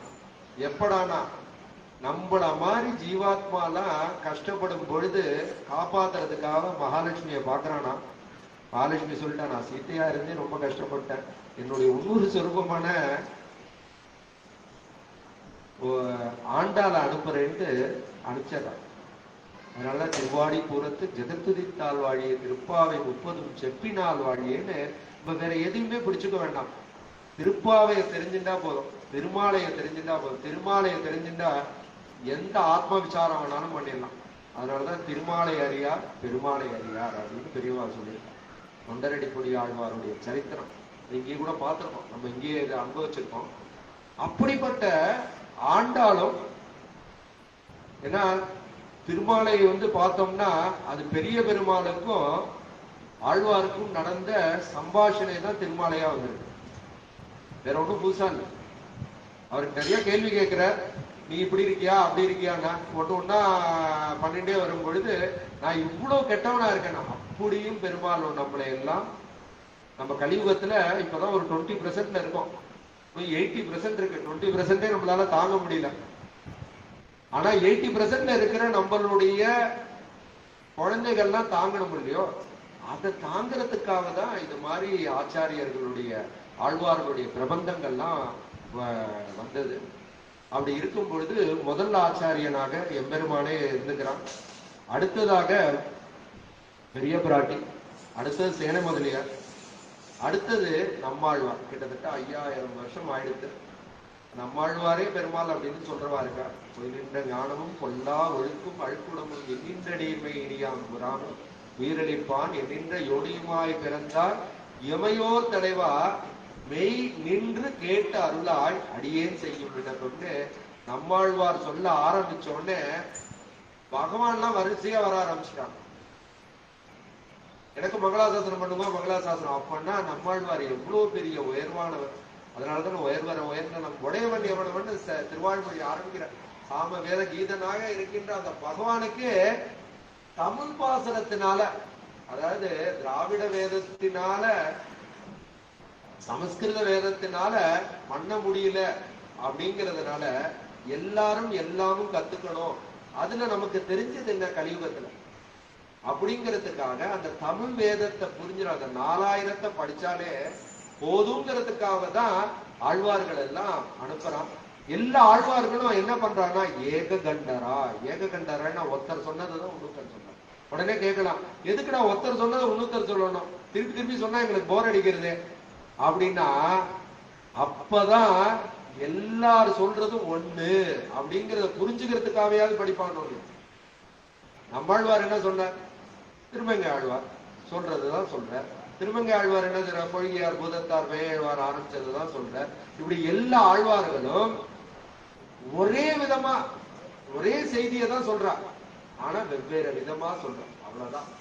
ஆனா அதனுடைய கருத்து என்னன்னா பகவானுடைய திருவடியை ஆச்சாரியன் மூலமாக பற்றிக்கணும், அவ்வளவுதான். ரொம்ப சிம்பிள். அப்படியே இருக்கும் பொழுது நம்மாழ்வார் என்ன பண்றார்? மயர்வர மதிலம் அருள பெற்றவர் தான் நம்மாழ்வார். அப்படிப்பட்ட நம்மாழ்வாருக்கு பஞ்சசம்ஸ்காரம் யார் பண்றா? நீர் பொழிகின்ற செஞ்சுடராழி திகழ் திரு சக்கரத்தின் சேன முதலியார் அனுப்பிச்சு நம் ஆழ்வான் இருக்கான், அவனுக்கு போய் பஞ்ச சம்ஸ்காரம் பண்ணுன்னு சேன முதலியார் பண்றார். பண்ணிட்டு அவருக்கு எல்லா மந்திரோபசமும் பண்ண உடனே பகவானே வந்துடுறான். வரிசையா எல்லா திவ்யஜேத்த பெருமாளுக்கும் மங்களாசாசனம் பாடுறார் நம்மாழ்வார். இப்படியே ஆச்சாரியன் பரம்பரை 5000 வருஷத்துக்கு முன்னாடி நடந்தது. கிட்டத்தட்ட 3000 வருஷம் என்ன ஆச்சுன்னா கலியோட தாக்கம் மறுபடியும் ஜாஸ்தி ஆயிடும். எங்க போச்சுன்னே தெரியல. 4000 எல்லாரும் மறந்துட்டான். 4000 எங்க இருக்குன்னே தெரியல. என்னடா அது இப்ப எல்லாரும் புக்கு போட்டு கொடுக்குறோம், நாங்க தானே படிக்க மாட்டேங்கிறோம். அதுல என்ன இருக்குன்னு வேற நம்ம அப்பப்ப சொல்லிடுறோம். படிச்சு பார்க்கணும். ஆழ்வாருடைய ஈன சொல்ல வெளியிலேருந்து பாக்குறதுக்கு நம்மளுக்கு புரியற மாதிரி, யாருக்கும் புரியற முதல்ல ஆசை வரணும் இல்லையோ. எதுக்கு கோயில்ல சக்கரை பொங்கல் கொடுக்குற? நம்ம சுகர் இருக்கு வேணாம்னு சொல்றோம், அது வேற விஷயம். ஒண்ணு ஞாபகம் வச்சுக்கோ, கோயிலுக்குள்ள இத்தினூண்டு பிரசாதத்தை நம்ம வாயில போட்டுனோம்னா எந்த சுகரும் வராது. ஆத்துல கொண்டு போய் வச்சுட்டு ஒரு 4 நாள் சாப்பிட்டோம்னாதான் எல்லா சுகரும் வரும். பெருமாள் சன்னதியில பெருமாள் பார்த்துட்டு இருக்கும் பொழுது அந்த உறுதி நமக்கு வரல அப்படின்னா சுகர் தான் டாமினண்டா இருக்கும், பெருமாள் டாமினண்டா இருக்கும். நான் டெய்லி சாசனாமம் சொல்றேன், ஆனா காலைல எழுந்திரிச்சோடனே இன்னைக்கு ராசி பலன் என்ன, இன்னைக்கு சந்திராஷ்டமா அப்படின்னு தான் பார்த்துட்டு கோயிலுக்கே வரலமா வர வேண்டாம்னு பார்த்துட்டே இருந்தா அந்த சந்திராஷ்டமம் தான் பலன் கொடுக்குமே தவிர, யோசிச்சு பாருங்க, பகவான் பலன் கொடுக்க மாட்டான். நம்ம பகவானுடைய பலனா சந்திராஷ்டமத்தினோட பலனான்னு பார்க்கணும், முதல்ல பார்க்க தோணும். அதுக்குதான் இது மாதிரி ஒரு சத்சங்கம் சேர சேர சேர சேர என்ன ஆகணும், நம்மளே ஒரு கோயிலுக்கு இந்த பெருமாள் என்ன தண்டிச்சுட்டே இருக்காரு, என்ன சோதிச்சுட்டே இருக்காரு. அதுக்குதான் சுவாமி சொன்னார், வேலுக்குடி சுவாமி, நீங்க ரசிச்சீங்களோ இல்லையான்னு தெரியல, அப்படியே உட்கார்ந்து ரசிக்கிறதுக்கான பிராப்தம் கிடைச்சது. அவர் சொல்றார், நீ மாலை தொடுத்துட்டே இருக்க, அப்ப பகவான் நாமத்தை சொல்லிட்டே தொடு, உன் கஷ்டத்தை சொல்லாத. அந்த கஷ்டத்தை பாக்குறதுக்கு தான் அவன் இருக்கானே உன் கூடயே. உன் கூட இல்லைன்னா தான் நீ யோசிக்கணும், அந்தர்யாமியா உன்கிட்டே இருக்கான். இங்க வந்தோடனே நீ அதை பத்தி நான் யோசிக்கவே யோசிக்காத, அந்த பகவானை நினைச்சுட்டே இரு. அதுக்கு பேசாம நீ ஆத்துலயே இருந்திருக்கலாமே. இங்க வந்தோடனே ஏன்னா எம்பெருமானார் சொல்ற பகவத அபச்சாரம், பாகவத அபச்சாரம், அசக்கிய அபச்சாரம், இப்படி நம்ம அபச்சாரத்தையே செஞ்சுட்டு இருக்கோம். இதுல ரொம்ப ப்ராப்ளம் என்னன்னு வச்சுக்கோங்களேன், நிறைய பேருக்கு தெரியாது, ஆனா செஞ்சுட்டே தான் இருக்கு. தெரியாதுன்னு இல்லை, தெரிஞ்சு நம்ம செஞ்சுட்டே தான் இருக்கோம். பகவானுக்கு அபச்சாரம் ஏற்பட்டதுன்னா, அதாவது சீதா தேவியை ராவணன் தூக்கின்னு போயிட்டானா, அப்பெல்லாம் இந்திராதி தேவர்கள்லாம் என்ன பண்ணணும், சுச்சோ சீதா தேவி போயிட்டாங்க, என்ன ஆவானோ ராமன், அப்படிலாம் வரலாம் இல்லையா. அன்னைக்கு பட்டாசு வெடிச்சு எல்லாருக்கும் சக்கரை பொங்கல் கொடுத்து எல்லாருக்கும் கொண்டாட ஆரம்பிச்சுட்டாலாம். என்னடானா, இன்னியோட ராவணன் ஒழிந்தான், என்ன அபச்சாரம் பண்ணிட்டான், பாகவத அபச்சாரம், மகாலட்சுமிக்கே அபச்சாரம் பண்ணிட்டானே. அப்படின்னா இந்த எம்பெருமான் விடுவானா, இன்னியோட ராவணன் கதை முடிஞ்சுக்கிறான். என்ன இல்லைன்னா கோபம் வரதான். ராமனை என்னதான் திட்டினாலும் ராமன் கோபப்பட மாட்டானா. எப்படா கோபம் வந்தது அப்படின்னானா, ஆஞ்சநேய மகாமூர்த்தியை முதல்ல தாக்கினோட அடிபட்டாரா ராம, அவன் மேல அம்பு படுறதான். அதுதானே பார்த்தசாரதி பெருமாள் இருக்க. அர்ஜுனன் மேல இருக்கிற எல்லா அம்புகளையும் பீஷ்மாச்சாரியார் அனுப்பிச்ச அம்புகளெல்லாம் தாங்குற சக்தி அர்ஜுனனுக்கு உண்டா? அவருடைய தவம் எப்படி? அப்படிப்பட்ட தவசீலர் அனுப்புற இது காரணம் வேற. அப்படிப்பட்ட தவசீலருக்கு சரணாகதி அடைஞ்சு எம்பெருமாண்ட சரணாகதி அடைஞ்சா அந்த குளத்தையே காப்பாத்தி இருப்பார் எம்பெருமான். அதுக்குதானே தூது போறான். நிறைய பேர் நினைச்சுக்கிறான் சும்மா சண்டையை நடத்துறதுக்கு, அதெல்லாம் தப்பு. எம்பெருமான் கடைசி வரலையும் எதுக்கு அங்கதான் அனுப்புறான்? அவனுடைய பிரிய மகாலட்சுமியான சீதா தேவிய அசோகவனத்துல சிறை வச்சிருக்கும் பொழுதும் எம்பெருமான் என்ன பண்றான், கடைசி சான்ஸா அங்கதனை போய் நீ தூது போயிட்டு வாடா அப்படிங்கிறான். அப்பையும் அவன் கேட்கலன்னோடதான் போருக்கு ஆயத்தமாற. எல்லாருக்கும் ஆச்சரியம். லட்சுமணருக்கா கோபம் அப்படியே ஒத்துன்றது. அன்னைக்கு காட்டுக்கு போன்னு சொன்ன கோபத்தோட இது 100 மடங்கு இருக்கான். எல்லாம் வந்தாச்சு, கடலை தாண்டியாச்சு, எல்லாம் முடிச்சு இங்க எல்லாரும் கூடி இருக்கோம், போர் தொடங்க போறதுன்னு நாங்கெல்லாம் நினைச்சுட்டு இருக்கோம். அந்த நேரத்துல யாராவது தூது போவீங்களா அப்படின்னு அங்கதனை அனுப்பிச்சு, அந்த அங்கதனம் சொல்லி கேட்கல அப்படின்னோடதான் எம்பெருமான் இருக்கான். அப்பயும் அவன் ராவணனுடைய ஞானத்தை தான் பாக்குறான். அப்பயாவது தெரிஞ்ச மாட்டானா? எவ்வளவு படிச்சிருக்கான், படிச்சது. அதனாலதான் வேதத்தை போய் ரொம்ப படிச்சோம்னா, வேதங்கிறது மறை, அது மறைச்சு காட்டிடும் நம்மளுக்கு. அந்த எம்பெருமானுடைய கல்யாண குணங்கள் இருக்காது. அதனாலதான் ஈவன் அந்த வேதத்தினுடைய சாரமான மகாபாரதத்தை வியாசர் எழுதினோட ரொம்ப நாளா வருத்தமா இருந்தாராம். என்னமோ ஒரு நிறைவு வரல. இவன் அடிச்சான், அவன் அடிச்சான், இவன் ராஜ்யத்தை பிடிங்கினா, இப்படியே தானே எழுதியிருக்கோம் அப்படின்னா. அப்பதான் நாரதர் முனிவர் சொல்றார், எம்பெருமானுடைய கல்யாண குணத்தை எழுதலையடானா, அதனாலதான் ஸ்ரீமத் பாகவதம் வந்தது. அதனால ஆத்மா இருக்கும் பொழுது மகாபாரதம் படிக்கக்கூடாதுன்னு இல்ல. வியாசர் மாதிரி மகாமுனிவரே இப்படி கொஞ்சம் அப்படியே கொஞ்சம் ஒரு மாதிரி நிறைய பேர் சொல்லுவா, பிரசிடென்டா இருக்கிற அத்தனை பேரும் பிரசிடென்ட் முடிஞ்சிடும் எக்ஸப்ட் அப்துல் கலாம். எல்லாருமே ஒரு 6 மாசம் 9 மாசம் அப்படியே சைக்காலஜில டவுனா இருக்கான். ஏன்னா அவ்வளவு பெரிய ராஜா மாதிரி இருந்துட்டு திடீர்னு அடுத்த நாள் ஒரு பிலிம் கூட கண்டுக்க மாட்டான். அப்படிப்பட்ட பிரசிடென்ட் போஸ்ட். எதுக்கு சொல்ல வரேன்னா, நம்மளே ரிட்டையர் ஆயிட்டோம்னு வச்சுக்கோ, முதல் ஒரு வாரம் பெயின்ஃபுல் தான். என்னடா லைஃபே போயிடுது, என்னமோ நம்ம பிறந்ததுல இருந்து அந்த உத்தியோகத்துலதான் இருக்கிற மாதிரி. அதனாலதான் இன்னைக்கு நம்ம குழந்தைகள்லாம் அப்படியே ஜம்ப் பண்ணிட்டே இருக்கா, என்னமோ இந்த வேலை கொஞ்சம் அடுத்த வேலை அடுத்த வேலை அடுத்த வேலை அப்படின்னு போயிட்டு இருக்கா என்னன்னு தெரியல. ஏன்னா நம்ம வருத்தப்பட்டதெல்லாம் அந்த குழந்தைகள் மனசுலயே இருக்குமா. அப்படியெல்லாம் எதுக்கு நம்ம சொல்ல வரோம்னா, எம்பெருமான் கடைசி வரலையும் நம்ம எல்லாரையும் ரட்சிக்கணும் தான். ஏன்னா ராவணனையும் ரட்சிப்பவன் வந்தான். கும்பகர்ணன் இருக்கான், மண்டோதரி பதிவருத, இப்படி இத்தனை பேரையும் அழிக்கணுமே, அதுக்கு ஒரு காரணம் வேணுமே. கடைசி வரையும் ஒரு காரணமே இல்லாம அழிக்கணுங்கிறதுக்காக தான் அந்த எம்பெருமான் என்ன பண்றான்னா கடைசி வரையும் அங்கதான் நினைச்சு தூது அனுப்புறான். அப்பயும் அவன் கேட்கலன்னு தான் வரான். அப்பயும் ராமன் என்ன பண்றான், ராவணனோட சும்மா குழந்தையோட விளையாடுற மாதிரி விளையாடிக்கிட்டே இருக்கானா. பரவாயில்லடா, நல்ல போர் புரியணும், நல்ல போர் புரியணும். அவனுடைய போதாத நேரம் ஆஞ்சநேயர் அடிச்சா, அதுக்கப்புறம் லட்சுமண ஆழ்வார் அடிச்சோன்னதான் இவனுக்கு கோபம் ராவணனை கொண்டானே தவிர, ஏன்னா முதல் நாள் போகும்போது இன்று போய் நாளை வா அப்படின்ட்டான். அம்மன் சொல்லு போல் நீங்க போயிட்டு நாளைக்கு வா. ஏன்னா சரணா அவனை ரட்சகன், அவன் ரட்சிக்கிறதா அவன் தொழில். அது அப்படியே ஞாபகம் வந்துருமா. அப்படிப்பட்ட ராவணனுக்கு ரட்சிக்கிறானா, நம்மளெல்லாம் ரட்சிக்க மாட்டானா. அந்த உறுதி தான் வேணும். அப்படி வந்துட்டே இருக்கும் பொழுது அடுத்தது நம்மாழ்வார். அவர் ரிக்வேதம், எஜுர்வேதம், சாமவேதம், அதர்வண வேதம்னு 4 வேதத்தையும் எல்லாரும் சொல்லணும் அப்படிங்கிறதுக்காக திருவிருத்தம், திருவாசிரியம், திருவாய்மொழி இப்படி போன்ற பாசுரங்களை எல்லாம் அப்படியே அருளினார். 4 வேதத்தினுடைய இது பெரிய திருவந்தாதி அதர்வண வேதமாக இந்த 4 வேதத்தையும் கொடுத்து நமக்காக சாரமாக எல்லாரும் கத்துக்கணும். கலியுகத்துல நாம சங்கீர்த்தனம் தான். அப்பதான் எம்பெருமானுடைய அறுசுவையும் நம்ம அனுபவிக்க முடியும். அதுதானே இவர் சொல்றார், பச்சை மாமலை போல் மேனி அவளவாய் கமலச்சங்கன் அச்சுதா அமரரேரே ஆயர்தம் கொழுந்தே என்னும் இச்சுவை தவிர யான் போர் இந்திரலோகமாலும் அச்சுவை பெரினும் வேண்டேன் அரங்கமா நகருளானேன்னு அறுசுவை பச்சை மலை போல் மேனி. அவருடைய மேனி இருக்கு வாங்குற வார்த்தையை போடுறார் ஆழ்வார். அதுலதான் தமிழ்ல உள்ள ரசம். பெரிய மலைன்னு சொல்லிட்டு போயிடலாம், மாங்கர்னா அது பெரிய உயர்ந்தது, அது எவ்வளவுன்னே சொல்ல முடியாது, அப்படிப்பட்ட உயர்ந்ததுதான். அவனுடைய வாய் இருக்கு பவள வாய். அச்சுதா, யாரையும் நான் கைவிட மாட்டேன் அப்படிங்கிறது தான் அச்சுதனுடைய சப்தம். அப்படின்னா எப்படி ராவணனை கைவிடுறது? அதனாலதான் இந்த பிரச்சனைய. அவனுக்கு இவன் நல்லவன் கெட்டவன் யாரையும் பிரிச்சே பார்க்க தெரியாது அவனுக்கு. அப்படிப்பட்ட உயர்ந்தவன் உடையவன் எவன்னா ராமபிரான். இப்படி வந்துட்டே இருக்கும் பொழுது எதுக்காக இதெல்லாம் சொல்லிட்டு இருக்கோம் அப்படின்னா, எம்பெருமான் தனக்கு ஏற்ற ஆச்சாரியனை கிட்டத்தட்ட 4 யுகமா தேடிட்டு இருக்கான். அதெல்லாம் ஒவ்வொரு ஆச்சாரிய பரம்பரையா வந்துட்டு இருக்கு. அப்புறம் நாதமுனிகள் பார்க்கிறார், அவருக்கு பெரிய டாஸ்க். என்னடா 4000மே இல்லை. பெருமாள் இருக்கார், கல்யாண குணங்கள் இருக்கு, அவருக்கு யோக கலை வேற இருக்கு. அதனால அந்தர்யாமியா அந்த பெருமாளை அனுபவிச்சுட்டே இருக்க அவருக்கு பிரச்சனை இல்லை.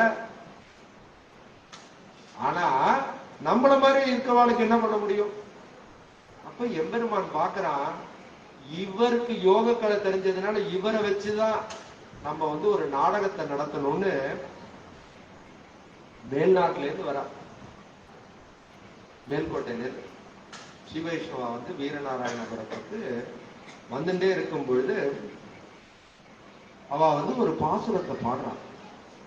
ஆறாவதே அடியேன் உடலம் நின்பால் அன்பாயே நீராய் அலைந்து கரைய முறுக்குகின்ற நெடுமானே சீரார் சென்னல் கவரி வீசும் செழுநீர் திருக்குடந்தை ஏறார் குழந்து கிழக்கடந்தாய் கண்டேன் எம்மானே. ஆறாமுதன் எல்லாருக்கும் தெரியும், சாரங்கமாணி கும்பகோணம். அந்த பாசுரத்தை சுவாமி கேட்கிறார். அத கேட்டு இருக்கும் பொழுது, அதாவது எவ்வளவு சாப்பிட்டாலும் நம்ம ஆத்துல சாப்பிடுறோம், சக்கர பொங்கல் நல்லா இருக்கு, இன்னும் கொஞ்சம் கூட ஒரு ஸ்டேஜ்ல திகழ அப்படியே நம்மளால இதுக்கு மேல சாப்பிட முடியாது. அதுதான் எப்போதுமே ஒருத்தருக்கு எதுக்குடா போஜனம் கொடுக்கணுங்கிறனா, அவன் வாழ்த்தினாலும் ஒரு வயிறு வாழ்த்தும் அப்படிங்கிறதுக்கு தான் போஜனம் கொடுக்கணும் அப்படிங்கிறான். அதனாலதான் யாராவது ஒரு பெரியவாளை பார்த்து அவ ஆத்துல கூப்பிட்டு அவ நமக்கு ஒரு சாப்பாடு போட்டோம்னா அது மாதிரி ஒரு புண்ணியம் வேற எதுவும் கிடையாது. ஆனா நம்ம பார்க்க போறது புண்ணியத்தையும் சேர்க்கக்கூடாது, பாவத்தையும் சேர்க்கக்கூடாது. ஏண்டாங்கிறது நாளைக்கு பார்க்கணும். அதுக்காக புண்ணியம் செய்யக்கூடாதுன்னு இல்ல, புண்ணியம் செய்யலைன்னா பாவம். எதுக்குடா? அப்புறம் ஒருத்தர் கேட்டார், உங்க வேலுக்குடி சுவாமி தான் இன்னைக்கு கேட்டுட்டே இருந்தேன் அவரோட உபன்யாசத்துல. நான் சொல்ல வேண்டாம்னு பார்த்த பேரு, ஏன்னா நான் தப்பா சொல்லிட்டேன். அது ஒரு நிச்சயம். உங்க அப்பா தான் வைகுந்தம் போயிட்டார். அவர்கிட்ட கேள்வி கேட்டாராம், உங்க அப்பா தான் வைகுந்தம் போயிட்டாரு, நீங்க ஏன் சிராத்தம் பண்ணணும்? உமக்கு நம்பிக்கை இருக்கா இல்லையா? உமக்கு நம்பிக்கை இருக்கு, உங்க அப்பா வைகுந்தம் போயிட்டாருன்னு. வைகுந்தம் போனவர் யாரும் வரப்போறது இல்லை. ஏன்னா பட்டரே சொல்லிட்டார், ஏதாவது ஒரு குறை இருந்ததுன்னா நான் மேலேந்து கீழே குதிச்சிருவேன், ஸ்ரீரங்க கஷேத்திரத்திலேயே இருப்பேன், திருப்பி வந்து நம்பெருமாளுக்கு நான் கைங்கரியம் பண்ணணும். இன்னைக்கு வந்து பட்டர் வரல அப்படின்னா என்ன அர்த்தம்? இந்த பெருமாள் தான் அங்க இருக்க, இந்த கஷேத்திரத்துல இருக்கிற மாதிரிதான் அப்படியே எல்லாமே ஏழாக இருக்கு. அப்படிப்பட்ட கஷேத்திரத்துல நம்ம இருக்கிறதுக்கு புண்ணியம் பண்ணியிருக்கோம். அப்படி இருக்கும் பொழுது உங்க அப்பா வைகுந்தம் போயிட்டார், வைகுந்தம் போவது மன்னவர் விதியேன்னு சொல்லி ஆச்சாரியன் கடாச்சத்தினால வைகுந்தம் போயிட்டார். அப்படி போன பிறகு நீரே சாத்தம் பண்ணணும் அப்படின்னு கேட்டாங்க. அப்ப சொன்னாராம், நான் வைகுந்தம் போறதுக்காக சாத்தம் பண்ணணும், நீ பண்றதுக்கு எதுக்கா வைகுந்தம் பண்ணா? பெருமாள் இதெல்லாம் செய்யணும்னு செஞ்சிருக்கான், இந்த தர்மம் சர அப்படின்னு சொல்லியிருக்கான், நான் சந்தியாவந்தனம் பண்ணணும். ஒவ்வொருத்தருக்கும் ஒரு கர்மா சொல்லியிருக்கான். அவ்வாவாளுக்கு என்னென்ன கர்மா சொல்லியிருக்கான். இது செஞ்சதுனால இவ உயர்ந்தவா கிடையாது, இதை செஞ்சதுனால இவ தாழ்ந்தவா கிடையாது. எல்லாரும் கடைசியா யார படிக்கணும்னா பெருமாளுடைய திருவடி தான். அதுதான் முக்கியம். எதுக்குன்னா ஒரு டைரக்டர்னு போடுறோம் நம்ம ஒரு ஆபீஸ்ல, அதுக்காக பியூன் செய்யற வேலையை டைரக்டர் செய்ய முடியும், பியூன் செய்யற வேலை பியூன் செய்யணும், டைரக்டர் செய்யறோம். ஆனா அந்த இடத்துல தர்மம் என்னன்னா, பியூன்னால அவர் தாழ்ந்தவனும் கிடையாது, டைரக்டர்னால அவர் உயர்ந்தவனும் கிடையாதுன்னு ஒரு சங்கம் நினைக்கிறதுனா அது வைஷ்ணவம்ங்கிற ஒரு சங்கம் தான். யாரும் உயர்ந்தவர் கிடையாது, யாரும் தாழ்ந்தவர் கிடையாது. அவரவர் செய்ய வேண்டிய கர்மாவை நம்ம செஞ்சால் நம்ம வைகுந்தம் போக முடியாது. அதுக்காக தான் செய்யணும், பெருமாளுடைய மகிழ்ச்சிக்காக செய்யணும். அதனாலதான் சொல்றான், நான் போய் இந்த பெருமாளை சொல்லலாமா? சொல்லக்கூடாது. அதுக்குன்னு சொல்றதுனால வர பாவங்கள் வந்து ஜாஸ்தி. ஆனா அந்த பாவங்களை போக்குறதும் அவனே தான் காப்பாத்துறான். அதுக்காக சந்தியாவந்தனம் பண்ணணும், அதுக்காக காயத்ரி மந்திரம் பண்ணணும், அதுக்காக எண்ணற்ற அது தெரியாம சில பேர் என்ன பண்றாங்க, எல்லாரும் ஒண்ணு நம்ம தொட்டு பார்ப்போம். அது எப்ப பண்ணலாம்னா பாலாலயம் ஆயிருக்கிறது யார் வேணாலும் சொல்லணும்.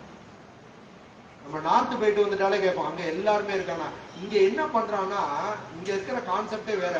அவ வந்து சாத்விகத்தை பெருமாள்கிட்ட கிரியேட் பண்ணி வச்சிருக்கா. அந்த கோயிலுக்கு உள்ள போனாலே உன்னை சாத்வீகம் பிடிச்சிடும். அப்படி ஒரு கான்செப்ட் நம்ம கான்செப்ட். அதுக்காக எல்லாத்தையும் north Indian dish north Indian தான், south Indian dish south Indian தான். அதுக்காக நீ நார்த் இந்தியன் டிஷ் பிடிக்கும்னா நார்த் இந்தியா போய், சவுத் இந்தியன் டிஷ் பிடிக்கும்னா சவுத் இந்தியால. ஆனா நம்ம இதுல என்னடான்னா ரொம்ப சிம்பிள், பெருமாளுடைய பக்தி எல்லாம் கூட வேணாம், பெருமாளுடைய திருவடியே முடிவதற்கு வழின்னு நீ நினைச்சிட்டேன்னா, அந்த கடைசி காலத்துல நினைச்சிட்டேன்னா கூட அந்த எம்பெருமான் வந்து தன்னுடைய தூதுவர்கள்லாம் அழைச்சிட்டு போய் அனுப்பிச்சு நம்மளை அழைச்சுக்கிறான் அப்படிங்கிற கான்செப்ட் நம்ம. அதனாலதான் நம்ம யோசிக்கணும். தெரியாம நம்ம நிறைய இது செஞ்சிடும். இவா பெருமாள் அப்படிம்பாவா, எதை செய்யணுமோ அதைதான் செய்யணும். ஏன்னா நம்ம பெருமாளுடைய மகிழ்ச்சிக்காகத்தான் எல்லாமே நம்ம செய்யணும். நம்மளுடைய தர்மமே என்னன்னா பெருமாளுடைய சந்தோஷம்.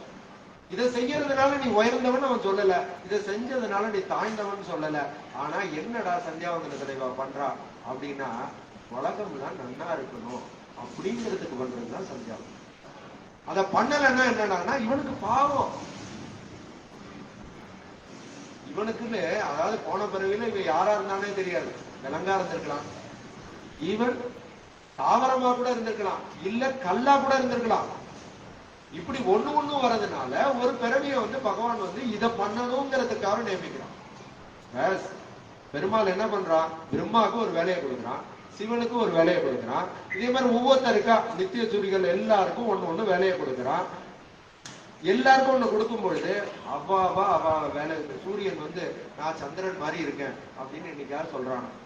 காலையில பஞ்சாங்கத்துல என்ன டயத்துல இருக்கோ அந்த டயத்துல உதிக்கிறான். அந்த டயத்துல அது எம்பெருமான் பண்ண கட்டளை, அது மாதிரிதான் இருக்கணும்.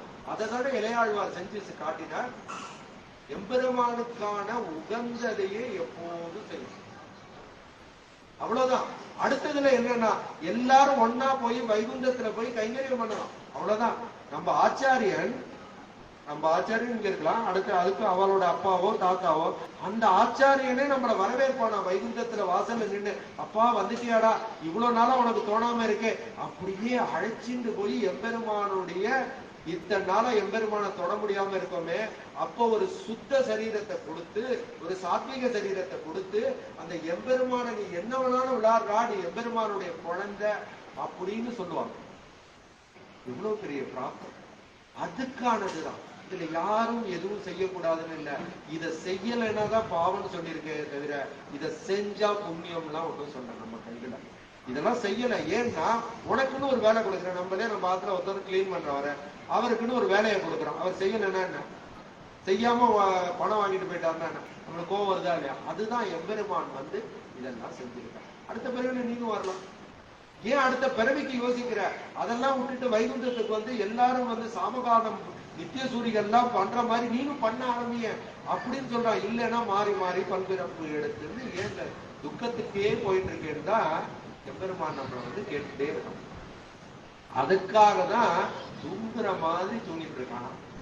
அப்படி இருக்கும் பொழுது இந்த பாசுரத்தை கேட்கிற அடுத்த பாசுரம் இதனுடைய கடைசி பாசுரத்துல உயலேயன் வீண் பேச்சு மலையூடு அவளை உயிர் உண்டான் அயல்கள் அவையே சரணா கொண்ட குருகூர் சடகோபன் புயலின் மணிய சொன்ன 1020 ஒரே வார்த்தை. யோசிச்சு பாருங்க. என்னடா அது நடுவுல ஏதோ நிப்பாட்டிட்டு ஒரே வார்த்தை சொன்னான். 1020 அவர் ஆச்சாரிய புருஷனாக இருந்ததுனால அந்த நாதமுடிகளுக்கு இந்த 10 பாசுரம் இல்ல 10 தானே கொடுத்த 1000 எங்க அப்படின்னு கேட்டுருக்காரு.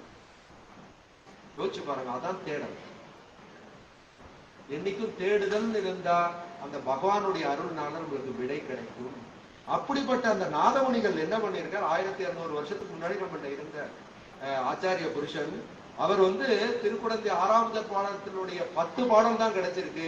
எனக்கு மிச்சத்தை கொடுக்கணும். அதுல இன்னொரு வார்த்தை அப்படியே யோசிச்சுட்டே இருக்கார். அவெல்லாம் ஒரு தடவை சொன்னா போதும், அப்படியே மனசுல பதிஞ்சிடும். நம்மளுக்கு 100 தடவை நான் படிச்சுட்டேன், 1000 தடவை படிச்சுட்டேன், திருப்பி இதை பார்த்து தான் படிக்கணும். அவ்வளவுதான் நம்மளுக்கு ஞானம். அதுக்காக நம்ம போய் என்ன பண்ண முடியும்? ஓகே, எதுக்காக சொல்றேன்னா அதுல இன்னொரு வார்த்தை குருகூர் சடகோபன், அந்த வார்த்தையும் முடிச்சிருக்கேன். ரெண்டுத்தையும் பண்ற. அங்க இருக்கிறா கேக்குறா, எங்களுக்கு தெரிஞ்சது 10 பாட்டு தான் சுவாமி. திருநாராயணபுரத்திலேருந்து வந்த சுவாமி சொல்ற, எனக்கு தெரிஞ்ச 10 பாசுரம் தான், மிச்ச பாசுரம் எங்கன்னு தெரியல. பிடிச்சுக்கிறார் குருகூர் சடகோபன் அந்த பெருமாளை பிடிச்சுக்கிறார். பிடிச்சுட்டு நேர இப்ப இங்க இருக்கமா வீரநாராயணபுரத்துல இங்க இருக்க, அங்கேருந்து ஊருக்கு போயிடுற நம்மாழ்வார் பிறந்த இடத்துக்கு சேத்திரத்துக்கு போயிட்டு அங்க இருக்கிற ஸ்ரீ வைஷ்ணவாரெல்லாம் கேட்கிற, அவங்களுக்கு எல்லாம் தெரிஞ்சிருக்கணுமே அப்படிங்கிற 1000 பாசுரம் 1000 பாசுரம் எங்களுக்கு ஒண்ணுமே தெரியாது. கண்ணீரும் திருத்தாமன்னு இந்த 10 பாசுரம் தான் எங்களுக்கு தெரியும் அப்படின்னு அவ சொல்ல. அப்ப சொல்றா, இந்த மதுரகவி ஆழ்வாருடைய பாசுரத்தை எவன் ஒருவன், நம்மளும் ட்ரை பண்ணி பார்க்கலாம், நிச்சயமா வந்துருவார். 12,000 முறை ஸ்ரத்தையாக திருப்பி திருப்பி சொல்றானோ, கண்ணினும் திருத்தாமினால் கட்டுண்ட மன்னிய பெருமாயன் என்னப்பனில் அன்னைக்கு திருவோர் தம்பி என்னக்கால் அன்னைக்கு மருந்துவரும் என்னாருக்கே அப்படின்னு ஆரம்பிக்கிறது. என்னடானா ஆச்சாரியனுடைய வைபவம். இந்த ஆச்சாரியனை 12,000 முறை நீ சொல்றேன்னா உனக்கு என்னடா வரும் அப்படின்னா மதுரகவி ஆழ்வார் வருவார். இல்லடா, மதுரகவி ஆழ்வார் யாருக்காக சொன்னாரோ அந்த ஆச்சாரியனான நம்மாழ்வார் வருவார் அப்படின்னு சொன்ன உடனே இவர் அப்படியே உட்கார்ந்தார். யோக கலையில பெரிய முதல்ல யோக கலையை நமக்கு 2000 வருஷத்துக்கு முன்னாடி நம்ம, அதாவது நம்ம எல்லாரும் நினைச்சுக்கிறோம் நம்ம உடம்ப பராமரிக்கணும்னா உடம்ப கட்டாயம் பராமரிக்கணும். எல்லாம் பெருமாள் பார்த்து பாரு, பெருமாளுக்கு கைங்கரியம் பண்றதுக்காக இந்த உடம்ப பாதுகாக்கணும். நம்ம கை எதுக்குன்னா எம்பெருமானுக்கு மாலை தொடுக்கிறதுக்கோ எம்பெருமானுக்கு ஒரு கைங்கரியம் பண்றதுக்கோ நம்ம இருக்கணும். நம்ம வாய் எதுக்குன்னா அவனுடைய நாமத்தை சொல்றதுக்காக இருக்கணும். நாமங்கள் 1000 உடையவன் இல்லையா? எப்படி கேட்கிறான், எம்பெருமான் கீதை சொல்லிடுறான், பகவத்கீதைய அடுத்தது பாக்குறான், எப்படி சிஷ்யனா இருக்குன்னு அன்னைக்கே நடத்தி காட்டினான். என்னடான்னா எல்லா யுத்தமும் முடிஞ்சிருக்கு, தர்மனுக்கு மனசுல எல்லாம் அப்படியே கவலை தான் இருக்கு, எதுக்கு யுத்தம் பண்ணோடே தெரியல. இதுக்காக தானே நான் ஒவ்வொருத்தரையும் சொன்னேன், பண்ணாதரானா. ஆனா உன் கடமை சத்திரியனா பண்ணணும். அதுக்காக தான் நான் யாராவது ஒருத்தரால் சரணாகதி அடைய மாட்டானா?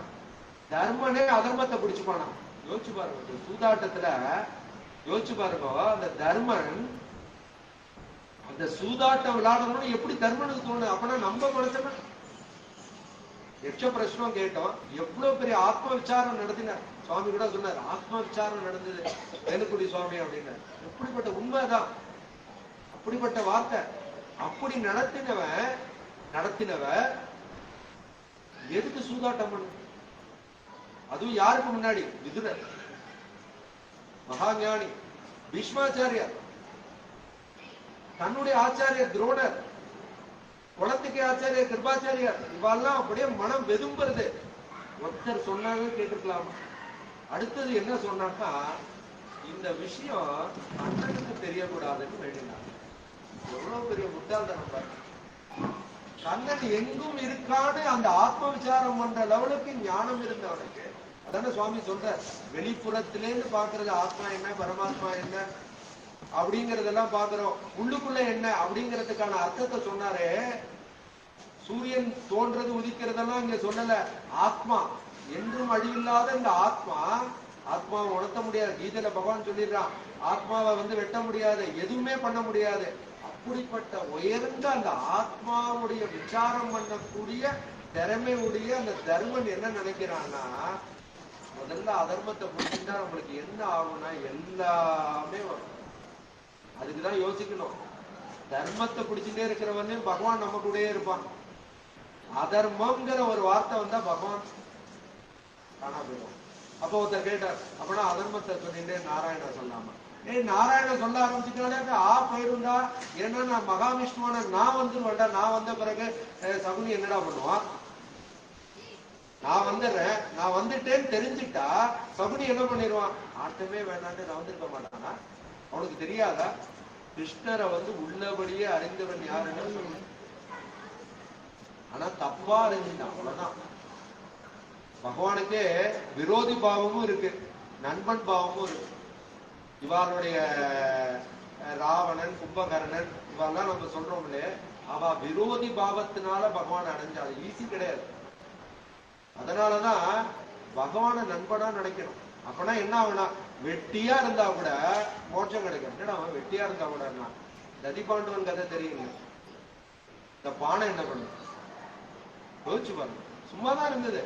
என்னைக்கு ஒரு பாகவதனுடைய சம்பந்தம் ஏற்படுறதோ அன்னைக்கு அவன் மட்டும் உயர மாட்டான், அந்த பாகவதனுடைய சம்பந்தம் இருக்கிற அத்தனை பேருக்கும் பெருமாள் மோட்சம் கொடுப்பான்.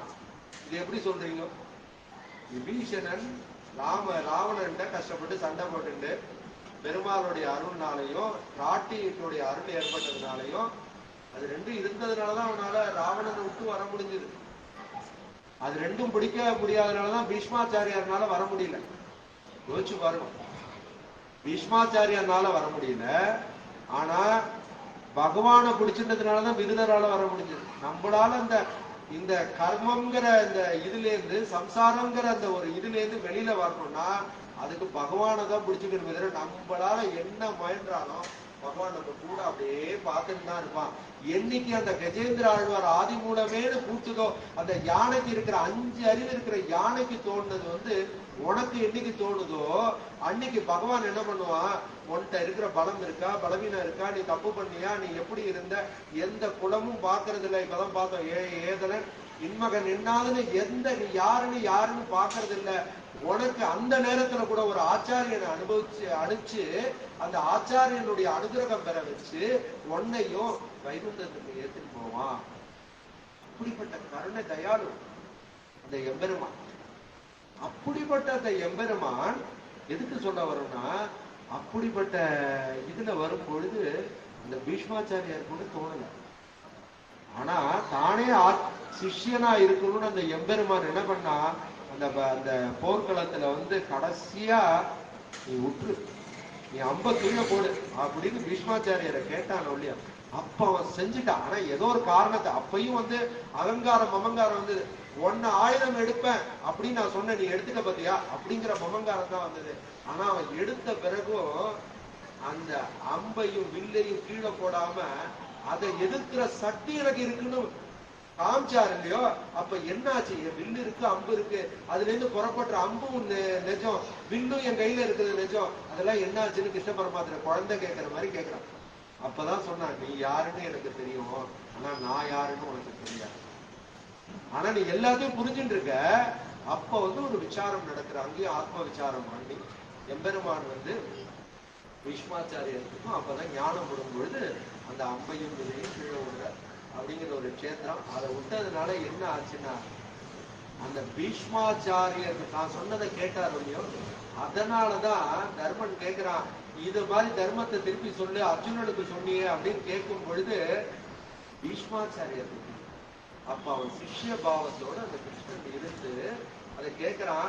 லாஸ்ட்ல வந்து தர்மன் கேட்கிறான், நீ நிறைய சொன்ன, ஒரு நாமம் இல்ல 2 நாமம் இல்ல 1000 நாமம் சொல்லிருக்கு.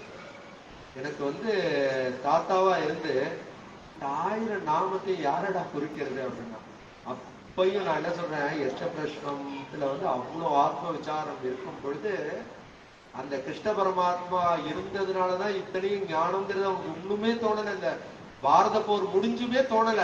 அப்ப சொல்றாரு பீஷ்மாச்சாரியர், இவன் தான் எல்லாம் எல்லாத்தையும் நடத்துறவன் இவன். என் அத்தை பையன் தான், அப்பயும் என் அத்தை பையன் தானே இவன் அப்படிங்கிறான். நீ பாக்குறது அத்தை பையன்டா, அவன் தாண்டா எல்லாத்தையும் நாதன், திருவரங்க நாதன் பண்ண இந்த அண்ட சராசரங்களுக்கும் அவன் தான் நாதன்னு பீஷ்மாச்சாரியர் சொன்னோன்னதான் இந்த தர்மருக்கே ஞானம் வருது. அதாவது படிக்கிறதுனால ஞானம் கிடையாது. எதுடா ஞானம்னா, அந்த பகவான் தான் எல்லாம்னு என்னைக்கு நமக்கு தோன்றதோ, எனக்கு தெரியாதுங்கிறத அகங்காரத்தையும் மமங்காரத்தையும் அந்த ஆவையும் மாவையும் என்னைக்கு விடுறோமோ, அந்த ஓங்கிற அந்த பிரணவம் நம்ம மனசுக்குள்ள வந்து தங்கும். அதை பார்க்கணுங்கிறதுக்காக தான் பெருமாளை பிரதர்ஷனமா வந்தோட அந்த ஓங்கார விமானத்தான அந்த பிரணவ விகாரத்தை பார்க்கும் போதாது அங்க இருக்கிற வைகுண்டநாதனுடைய அருள்னால நமக்கு அதெல்லாம் தோணாதா அப்படின்னு பெரியவா எடுத்து வச்சிருக்காங்க. பெரிய பெருமாளை பிரதர்ஷனமா வரும், வந்துட்டு நிறைய பேர் அது தெரியல, எதை பார்க்கணும். பெரிய பெருமாளை நம்ம பார்த்தோமா பார்க்கல, அதெல்லாம் ஒரு பெரிய பிசினஸே கிடையாது. ஏன்னா உள்ள நுழைஞ்சாலே அவன் பார்த்துறான். ஆனா அதை பார்த்துட்டு அப்படியே வரும்பொழுது அங்க மேல நின்று பரவாச தேவரை அந்த இதை வந்து நம்ம பார்க்கணும். பார்க்கும்போது என்னடா காரணம் என்னன்னா, அப்பையாது உன்னுடைய அகங்காரத்தையும் அமங்காரத்தையும் இன்னைக்கு விடும் பொழுது நான் ஓம்ங்கிற பிரணவம் உன் மனசுல நான் என்னைக்கோ வந்துட்டேன்டா. இன்னைக்குலாம் வரல, என்ன வெட்ட முடியாதுன்னு பெருமாள் சொல்லிட்டான், துவைச்சு உணர்த்த முடியாதுன்ட்டான், நெருப்புல போட்டு அழிக்க முடியாதுன்ட்டான் ஆத்மாவை. அப்பனா பெருமாள் எப்ப வந்தான்? நான் கேட்கிறேன், பெருமாளே சொல்லிட்டான். அப்பனா என்னைக்கும் அவனே வந்துட்டான். நம்ம வந்து என்னைக்கெல்லாம் இன்பப்படுறோமோ அப்பயும் நம்ம கூட நம்ம மறந்துடுறோம். என்னைக்கெல்லாம் துன்பப்படுறோமோ நம்மளோட 10 மடங்கு அவன் இருக்கான். அதனாலதான் அந்த போர் நடக்கும்போது அந்த சாட்சியா வச்சிருந்தவனை கேட்கும்போது, யாருக்குடா போர் நடந்ததுன்னா, இந்த சைடும் கண்ணன் தான் இருந்தான், அந்த சைடும் கண்ணன் தான், அம்பு போடுறவனும் கண்ணன், சாவரவனும் கண்ணன், எல்லாமே கண்ணன் மயமாகத்தான் இங்க இருந்ததே தவிர அதை தவிர எனக்கு வேற எதையும் நான் பார்க்கலடா அப்படின்னு சொல்றான். அப்படிப்பட்ட ஞானம் என்னைக்கு வருதோ அப்பதான் நமக்கு என்ன வரும்னா, எம்பெருமான்ங்கிற உறுதி நமக்கு வரும். எவ்வளவோ துன்பங்கள் வரும், ஹார்ட் அட்டாக் வரும், இது வரும். நேற்று கூட பார்த்தோம், இந்த நாகு சார் சொல்லும்போது இந்த வீணா மாஸ்டருக்கு நடந்தது அழகா வர்ணிச்சாங்க. அந்த டயத்துல வந்து பகவான் நம்மளை காப்பாத்துறதுக்கு தான் இருக்கும். ரட்சகன் எவ்வளவு விஷயம் நீங்க இன்னைக்கும் ஆத்துல யோசிச்சு பாருங்க. நம்ம எதுவுமே பண்ணிருக்க மாட்டோம், பகவான் அந்த இடத்துல காப்பாத்திடுவான். ஏன்னா உனக்காக காப்பாத்துறடா, உங்க அப்பா சொல்லு தாத்தா எள்ளு தாத்தான்னு எல்லாரும் கைங்கரியம் பண்ணிருக்காடா, அதுக்காக நான் பண்ணணும்டா. அவன் வந்து பிரகலாதனுக்கு கொடுத்த ஒரு வார்த்தைக்குனாலதானே இன்னைக்கு வரலையும் இவர் அழிக்காம இருக்கான். திரிவிக்ரம அவதாரம் எடுக்கும்பொழுது அப்படியே ஓங்கி உலகளந்த உத்தமன் பேர்பாடிங்கிற ஆண்டா. அப்படிப்பட்ட ஓங்கி உலகம் அப்படியே அழிந்தே இருக்கான். 7-14 பிரம்மா பாக்குற, இதுதான்டா சான்ஸ், எனக்கு கிடைக்காதடா, இந்த ஒரு உயர்வு எனக்கு கிடைக்கல, இன்னைக்கு கிடைச்சிருக்க இந்த பாதத்தை தரிசிக்கணுங்கிறதுக்காக தானே நான் வந்து தவம் இருந்துட்டே இருக்கேன். அட்லீஸ்ட் இந்த கர்மா அட்லீஸ்ட் இந்த இதோட நமக்கு போகும்டா. அந்த திருவடியில நம்ம தீர்த்தத்தை நம்ம வந்து திருமஞ்சனம் பண்ணா சகசிர சீரஷா புருஷகா சகசிராட்ச சகசிரபாதன்னு விஷ்ணு சுத்தத்தை சொல்லிட்டு அந்த பெருமாளுக்கு என்ன டெய்லி சுவாமி இங்க பண்ணிட்டு இருக்காரு. அழகா அவரும் கூட இருந்து வேதம் சொல்றதை கேட்கறதே நம்ம வந்து எவ்வளவு பெரிய புண்ணியம் பண்ணிருக்கோம் அப்படின்னு. அப்படிப்பட்ட சத்சங்கம் இங்க வந்து எல்லாரும் நினைச்சுக்கிறா, ஏதோ எல்லாரும் வந்து சொல்றாளே எல்லாரும் வந்து சொல்றாளேன்னு இல்ல. இங்க சகசிர நாம பாராயணம் எண்ணிக்கெல்லாம் டெய்லி நடக்கிறதோ 365 நாள் நடக்கிறதுனால எவ்வளவு பெரிய வித்வானா இருந்தாலும் இங்க வந்து அதை அப்படியே அழைச்சிட்டு வரும். எவ்வளவு பெரிய இந்த மாதிரி சாமானியன் வந்து மைக்க பிடிச்சா கூட அதுல மாட்டுக்கு கடல் அலை மாதிரி அது மாட்டுக்கு வந்துட்டே இருக்கும். ஏன்னா இந்த இடத்தினுடைய மகிமை, எங்கெல்லாம் நாமங்கள் இருக்கோ அங்கெல்லாம் பகவான் இருக்கான் அப்படிங்கிறதனுடைய நாமத்தினுடைய மகிமையினாலதான் இதெல்லாம் நடந்துட்டு இருக்கு. அதனால அந்த நாமத்தினுடைய மகிமையை என்னைக்கு வந்து பிடிச்சுக்கிறோமோ, உங்கள்ட்ட 1000 சண்டை இருக்கலாம், 10,000 சண்டை இருக்கலாம், அந்த எம்பெருமான் கூட இருக்கிறதுனால அந்த சண்டை எப்ப போறதுன்னே தெரியாது. அப்படிப்பட்ட நாம மத்தவாளை பத்தி நம்ம வருத்தமே படணும். அதுதான் முக்கியம். வச்சு பாருங்க. போன வாரம் நான் சும்மா மாலினி மாமிக்கு அனுப்பிச்சேன். மாமி அனுப்பிச்ச அந்த வாக்கியம் இருக்கு. மாமிட்ட ரொம்ப நாளும் பேசுனது, மாமி பேசுனது என்னன்னு தெரியாது. நம்ம இது நீங்க கேக்குறீங்க, நடத்திக்கோங்க. நான் இப்பயே சங்கர் சுவாமிகிட்ட சொல்லிடுறேன். சங்கர் சுவாமி தான் நம்மளுக்கு ஆஞ்சநேய மாமி, டக்குன்னு வந்து செஞ்சிருவேன். அது மட்டும் இல்லாம அசோகன் சார் இருக்கார், சாவித்ரி மாமி இருக்கா, இது எல்லாருக்கும். நம்ம ஆனா என்ன நினைச்சுக்கிறோம்னா, நம்ம வந்து மத்தவா பாராட்டணும்னு நம்ம என்னைக்கு நினைக்கிறோமோ அன்னைக்கு பகவான் நம்மளை பாராட்ட மாட்டான். மத்தவாலாம் என்னைக்கு பாராட்டலையோ அன்னைக்கெல்லாம் பகவான் நமக்கு பாராட்டுறான். ஏன்னா நம்ம எல்லாம் அவனோட குழந்தை இல்லையா? என்னைக்கு நினைச்சு பாருங்க. நம்ம ஸ்கூல்ல போனோம்பா, நான் ஃபர்ஸ்ட் ப்ரைஸ் வாங்கினப்பா, போன தடவை வாங்கினவாளுக்கு வந்து கிஃப்ட் கொடுத்தாப்பா, இந்த தடவை எனக்கு கொடுக்கலன்னா அப்ப வந்து அவ ஒரு 50 ரூபாய்க்கு கொடுத்துருப்பான். இந்த அப்பா வந்து 10,000 ரூபாய்க்கு வாங்கி தருவான். யோசிச்சு பாருங்க. அப்படிதான் பகவான் நம்மளை பாக்குறான். ஏன்னா நம்மள வந்து காப்பாத்துறதுக்காகவே இருக்கான். எப்படி இருக்கான்னா, அகலகில்லேன் இறையும் என்று அலர்மேல் மங்கை வரை மார்பா. ஏன்னா நீங்க நடந்திருக்கோம் இல்லையா, இந்த பாசனத்தை சொல்லணும்னு தோணிட்டே இருந்தது. தேடினா அது வந்துடுது. நிகரில் புகழாய் உலகம் ஒன்றுடையாய் என்னை ஆழ்வானே, நிகரில் அமரர் முனிக்கணங்கள் விரும்பும் திருவேங்கடத்தானே, புகழொன்று இல்லா அடியே உன் அடிக்கீழ் அமர்ந்து புகழ்ந்தேனே. உனக்கு புகழே இல்லைன்னா தான் அவன் வருவான். அது ஞாபகம் வச்சுக்கோங்க. அதாவது என்னைக்குமே கோர்ட்டை சொல்லுவான், அவன் தப்பாலாம் சொல்லணும். 2 சிங்கங்கள் அடிச்சுக்கிறதுனா அப்படியே கோர்ட்டு பேசாம இருக்கும். 2 பூனைகள் அடிச்சுக்கிறதுனா கோர்ட்டு கண்டுக்காதான். என்னைக்கு ஒரு சிங்கம் ஒரு பூனை அடிக்கிறதோ அன்னைக்கு கோர்ட்டும். அது மாதிரிதான் பகவான். எனக்கு புகழே இல்லை அப்படின்னு நீ என்னைக்கு நீ நினைச்சுட்டு இருக்கியோ, தாயே தந்தை என்னும் தாரமே கிடைவு மக்கள் என்னும் நோயே பட்டொழிந்தேன் அப்படின்னு சொல்ற. அவெல்லாம் ஒரு லெவல் தான் அவளால காப்பாற்ற முடியும். ஒரு லெவலுக்கு மேல யாருடானா அந்த எம்பெருமானால மட்டும்தான் நம்மளால காப்பாற்ற முடியும். ஏன்னா அவன் வந்து அப்படி நம்மளை காப்பாத்திட்டே இருக்கான். இதுலதான் எப்படி வந்து நான் அந்த பாகவத அபச்சாரத்தை பத்தி பேசினோம். அதுக்கு வந்து திருவாய்மொழியில நம்மாழ்வார் சொல்றாரு. என்ன நம்மாழ்வார், அடியார்ந்த வையம் உண்டு ஆளிலே அன்னவசம் செய்யும். எம்பெருமான் என்ன பண்றானா, 3 அடினால அளக்கணும்னா 1 அடினால வானத்தை அளந்துட்டான், 1 அடினால பூமி அளந்துட்டான். 3 அடி எங்கடா வைக்கிறது மகாபலியை கேட்கிறான். அப்பதான் தாயார் என்ன பண்றாரா, பூனல்ல அந்த மான் தோலா வந்துட்டாலாம்.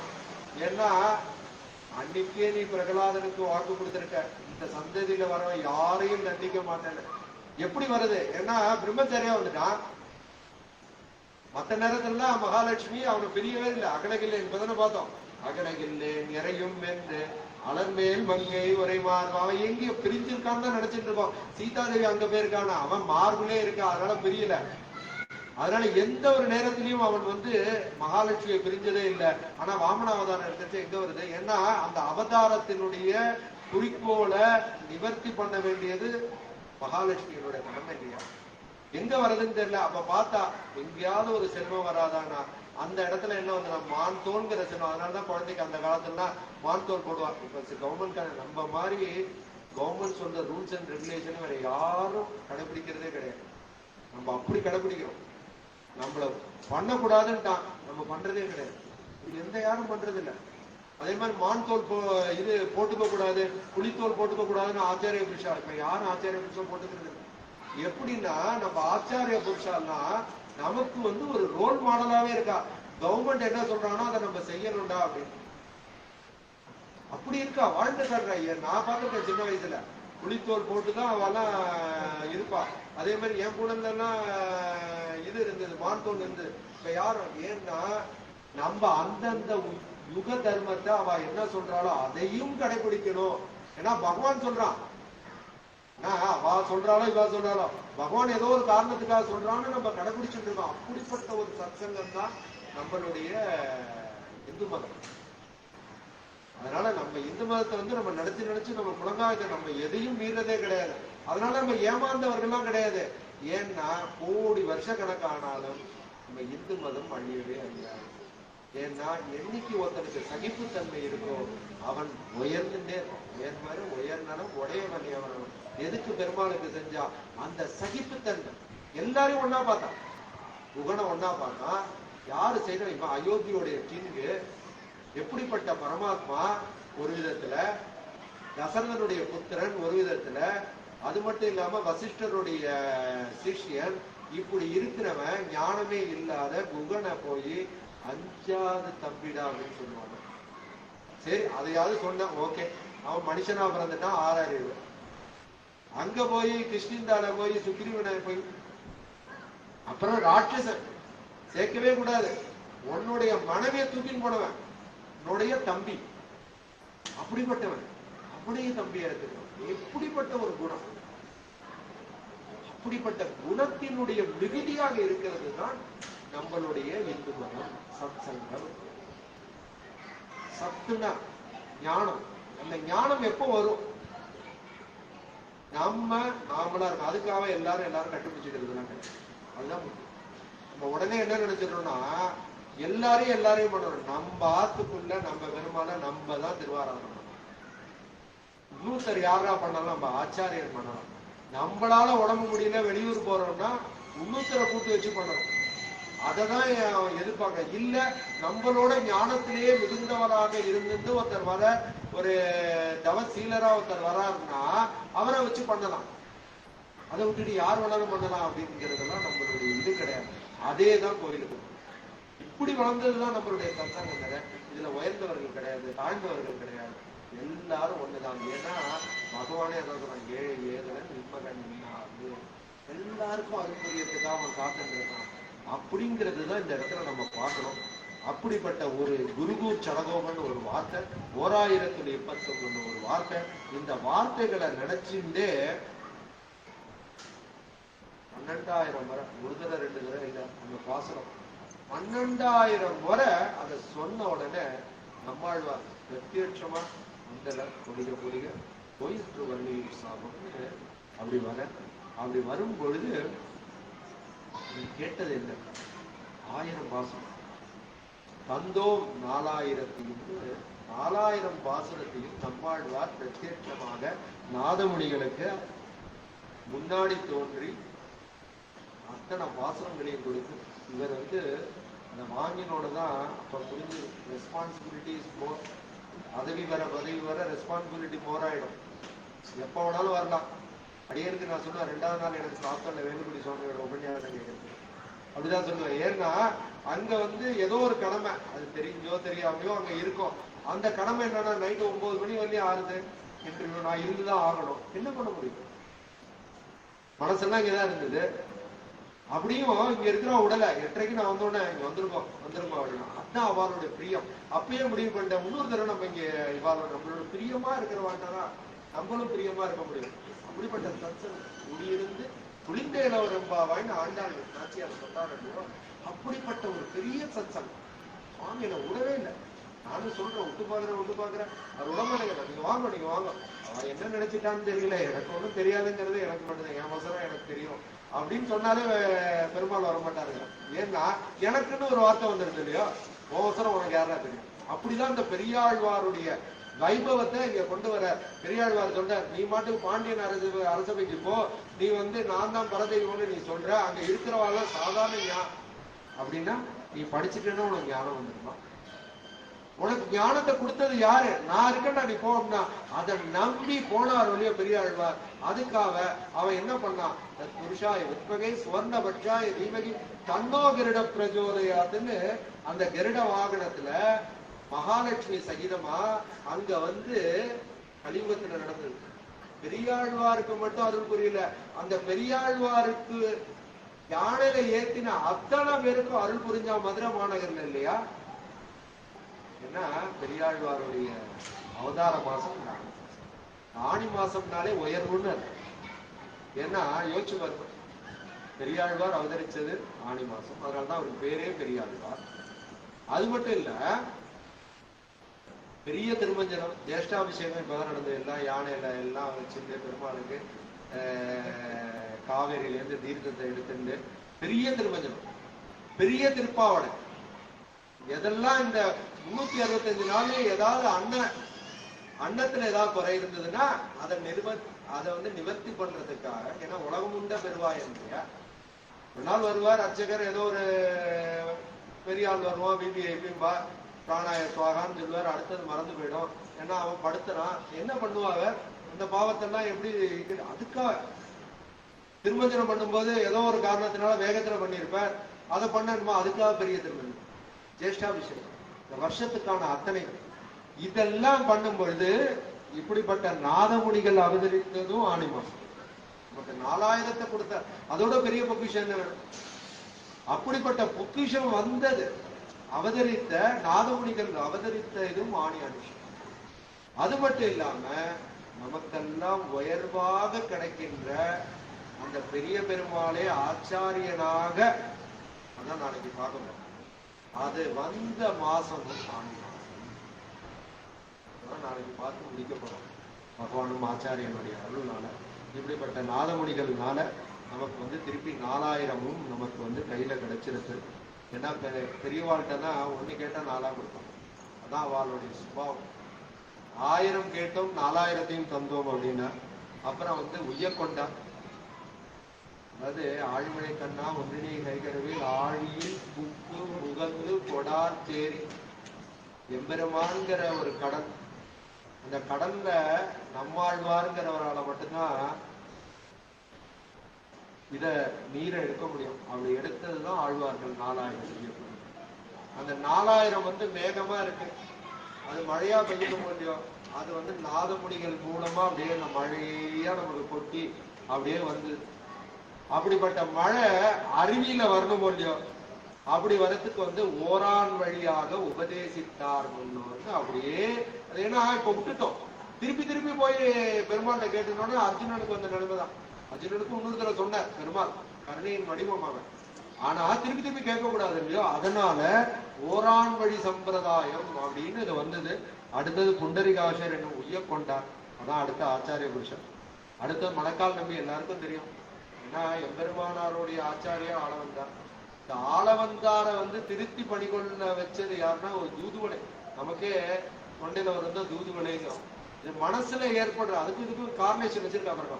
மனசுல இருக்கிற கிளேசத்தை போக்கணும்னாலும் தூதுவளை தான் கேட்குமானுமோ தெரியல, அப்படி திருத்தி பெரிய அரசனா இருந்தார்.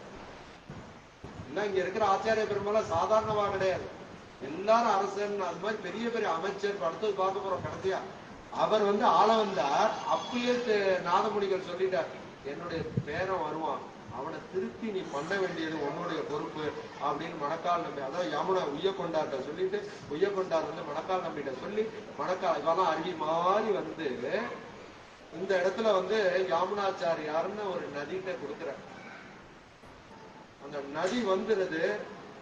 அடுத்து பெரிய நம்பிங்கிற ஒரு இடத்துல வந்து பூர்ணம் வரணும் இல்லையோ, மகா பூர்ணர் இல்லையா, எம்பெருமானாருக்கே பஞ்ச சம்ஸ்காரம் பண்ண கொடுத்து வச்சது யாருக்கு? அதுவும் தேவ பெருமாள் சொல்லு 6 இது கேட்கிறார் திருக்கச்சி நம்பிட்ட. அதுல ரொம்ப ஒரு இது படிச்சு பார்க்கும்போது என் கண்ணிலே தீர்க்கிறோம். திருக்கச்சி நம்பி வந்து ராமானுஜன் என்ன கேட்கணும்னு கேட்கல தேவ பெருமாள். தேவ பெருமாள்கிட்டையும் இவர் வந்து எம்பெருமானார் இத கேட்டிருக்காருன்னு சொல்ல, இவர் கைங்கரியம் பண்ணும்போது அதை மறந்துட்டார். அப்ப தேவ பெருமாள் தான் கேட்கிறார், ராமானுஜன் ஏதோ சொன்னானாமே உங்ககிட்ட. அவர் இளையாழ்வார் தான் சொல்லுவார். ஏன்னா அந்த ஜலம் கொடுத்தது யாரு? வேடனும் வேடச்சியாக அந்த ராமானுஜருக்கு அந்த கொடுத்த அந்த ஞானத்தை அன்னைக்கே கொடுத்தால 2 பேரும் சேர்ந்து. அதனாலதான் துன்பம் வரும்போது கலங்கக்கூடாது, அதுல ஏதோ ஒரு இன்பம் இருக்குங்கிறத புடிச்சுக்கணும். அப்படிங்கிறத இன்பம் இருந்ததுன்னா அப்படியே வருது. வந்த உடனே இந்த 6 இதுன்னு சொல்லும் பொழுது ஒரு கேள்வி என்னன்னா, இவருக்கு திருக்கச்சி நம்பி ஆச்சாரிய நான் ஏத்துக்கணும்னு ஆசை. ஆனா பகவான் சொல்லிடுற மகாபூர்ணங்கிற எனக்கு ஸ்ரீரங்கத்தோட சம்பந்தத்தை கொடுக்கணும் இல்லையோ, இவரை எடுத்துக்கோ, பெரிய நம்பி மூலமா பஞ்சசம்ஸ்காரம் அப்படி நடந்த இடம் மதுராந்தகம். அப்படிப்பட்ட அங்கீராமம் யோசிச்சுக்கோ, எங்கெல்லாம் நமக்கு வரதனும் ராமர் தான், இங்க இருக்கிற நம்பெருமானும் ராமர் தான். பெரிய பெருமாள் தான் கிருஷ்ணருங்கிற பட்டர் சொல்றாரு, கிட்டக்க போய் மோந்து பாடுறாங்க. நமக்கு உள்ள நுழைச்சு வெண்ண போன்றான், நாங்க எங்க மோந்து பாக்குறது? வெண்ண வாசனை இன்னைக்கும் பெரிய பெருமாள்கிட்ட வருமா? அப்படி இருக்கு. எதுக்குன்னா அப்படியே வருது. ஆளவந்தார் யாமுனாச்சாரியாருங்கிற சொல்ற ஆளவந்தார் வந்து மகாபுருடனான பெரிய நம்பிட்ட வந்து அடுத்தது எம்பெருமானார்ட்ட வருது. எம்பெருமானார் தரிசனம் என்று இதற்கு நம்பெருமான் தரிசனாக்கி வைத்தார். அப்படிப்பட்ட யாருடானா என்னுடைய மாநிதி யாருன்னா எம்பெருமானார் பத்தி பேசணும்னா 10 நாள், ஒரு மாதம் இல்ல, 1 வருஷம் பேசலாம். இப்படிப்பட்ட இன்னைக்கு ஏன் எல்லாம் நடந்துட்டு இருக்கு ஸ்ரீரங்கத்துல? எல்லாரும் சொல்லுவான் அங்க கைங்கரிய போறாங்க. எனக்கு ஒரு தடவை ஆச்சரியமா இருந்தது, எனக்கு ஞானம் கம்மியானு தெரியாது. அங்க இருக்கிற கைங்கரியெல்லாம் வழிவிடு என்ன வயசானவா இருக்கா, ஏன்பா அப்படி தந்துறீங்க? கொஞ்ச நேரம் அவ 75-80 கிராஸ் ஆயிருக்கா. நாங்கெல்லாம் கைங்கரியம் பண்ணிட்டோம். சேவிக்கிறவாலும் கைங்கரியம் அவளுக்கு தோணாம இருக்கு. அதுவும் பகவான் முன்னாடி அவ கைங்கரியம் பண்றதுதான் கைங்கரியம் இல்ல, பகவானை சேவிக்கிறதும் கைங்கரியம் தான். பகவானை சேவிக்கிறவளுக்கு வழி விடுறதும் கைங்கரியம் தான். எல்லாமே கைங்கரியம். மனசு வரணும். நான் அவசரமா இருப்பேன், என்ன எல்லாரும் திட்டுவா. நான் உடனே பின்னாடி போய் நின்னா அப்ப கைங்கரியம். நான் அவளை முறைச்சு பார்த்தேன்னு வச்சுக்கோங்க, பகவான் என்கிட்ட போயிடுவான். அங்கதான் அவ்வளவுதான் டிஃபரன்ஸ். நம்மள ஒருத்தர் குத்தம் சொல்றான்னா அவ சொல்றதுல நியாயம் இருக்கும். அப்ப கோபம் வரும். உடனே நீங்க கேட்கலாம், உனக்கு அவ்வளவு வந்துருச்சானே? இல்ல, அப்பப்ப வரும், அப்பப்ப போவோம். அதெல்லாம் வந்தாலும் நம்ம இல்லைன்னா நம்ம எங்கேயோனா இருப்போம். அதுக்குதான் எதுக்கு சொல்ல வரேன்னா, அப்படிப்பட்ட எம்பெருமானார் கருணையினுடைய வருவம் என்னுடைய மாணவின்னு சொல்லி ராமானுஜர் கொடுத்திருந்தாரு. இந்த 4000 அப்பயே கொடுத்துட்டாரா என்னெல்லாம் எனக்கும் தெரியல. இதுல வருது நாதமணிகள் 4000 தந்து ராமானுஜர் இருந்தாரு, 4000 சேர்த்திருக்கா. அதுல எப்படி பிரிச்சா சில இதெல்லாம் வருது. அப்ப பெருமாளே என்ன சொல்றாரு, இந்த 4000 இந்த ராமானுஜன் இருந்தாரு. அதுதான் பிரபந்த காயத்ரி. எல்லாரும் சொல்லலாம், காயத்ரி மந்திரம் சொல்லணும்னா அவசியம் கிடையாது. இந்த பிரபந்த காயத்ரி சொன்னாலே எம்பெருமான் போகணும். நம்மளுக்கு எதெல்லாம் வராதோ அதெல்லாம் பிடிச்சுப்போம், எதெல்லாம் வருமோ அதெல்லாம் பிடிச்சுக்க மாட்டோம்.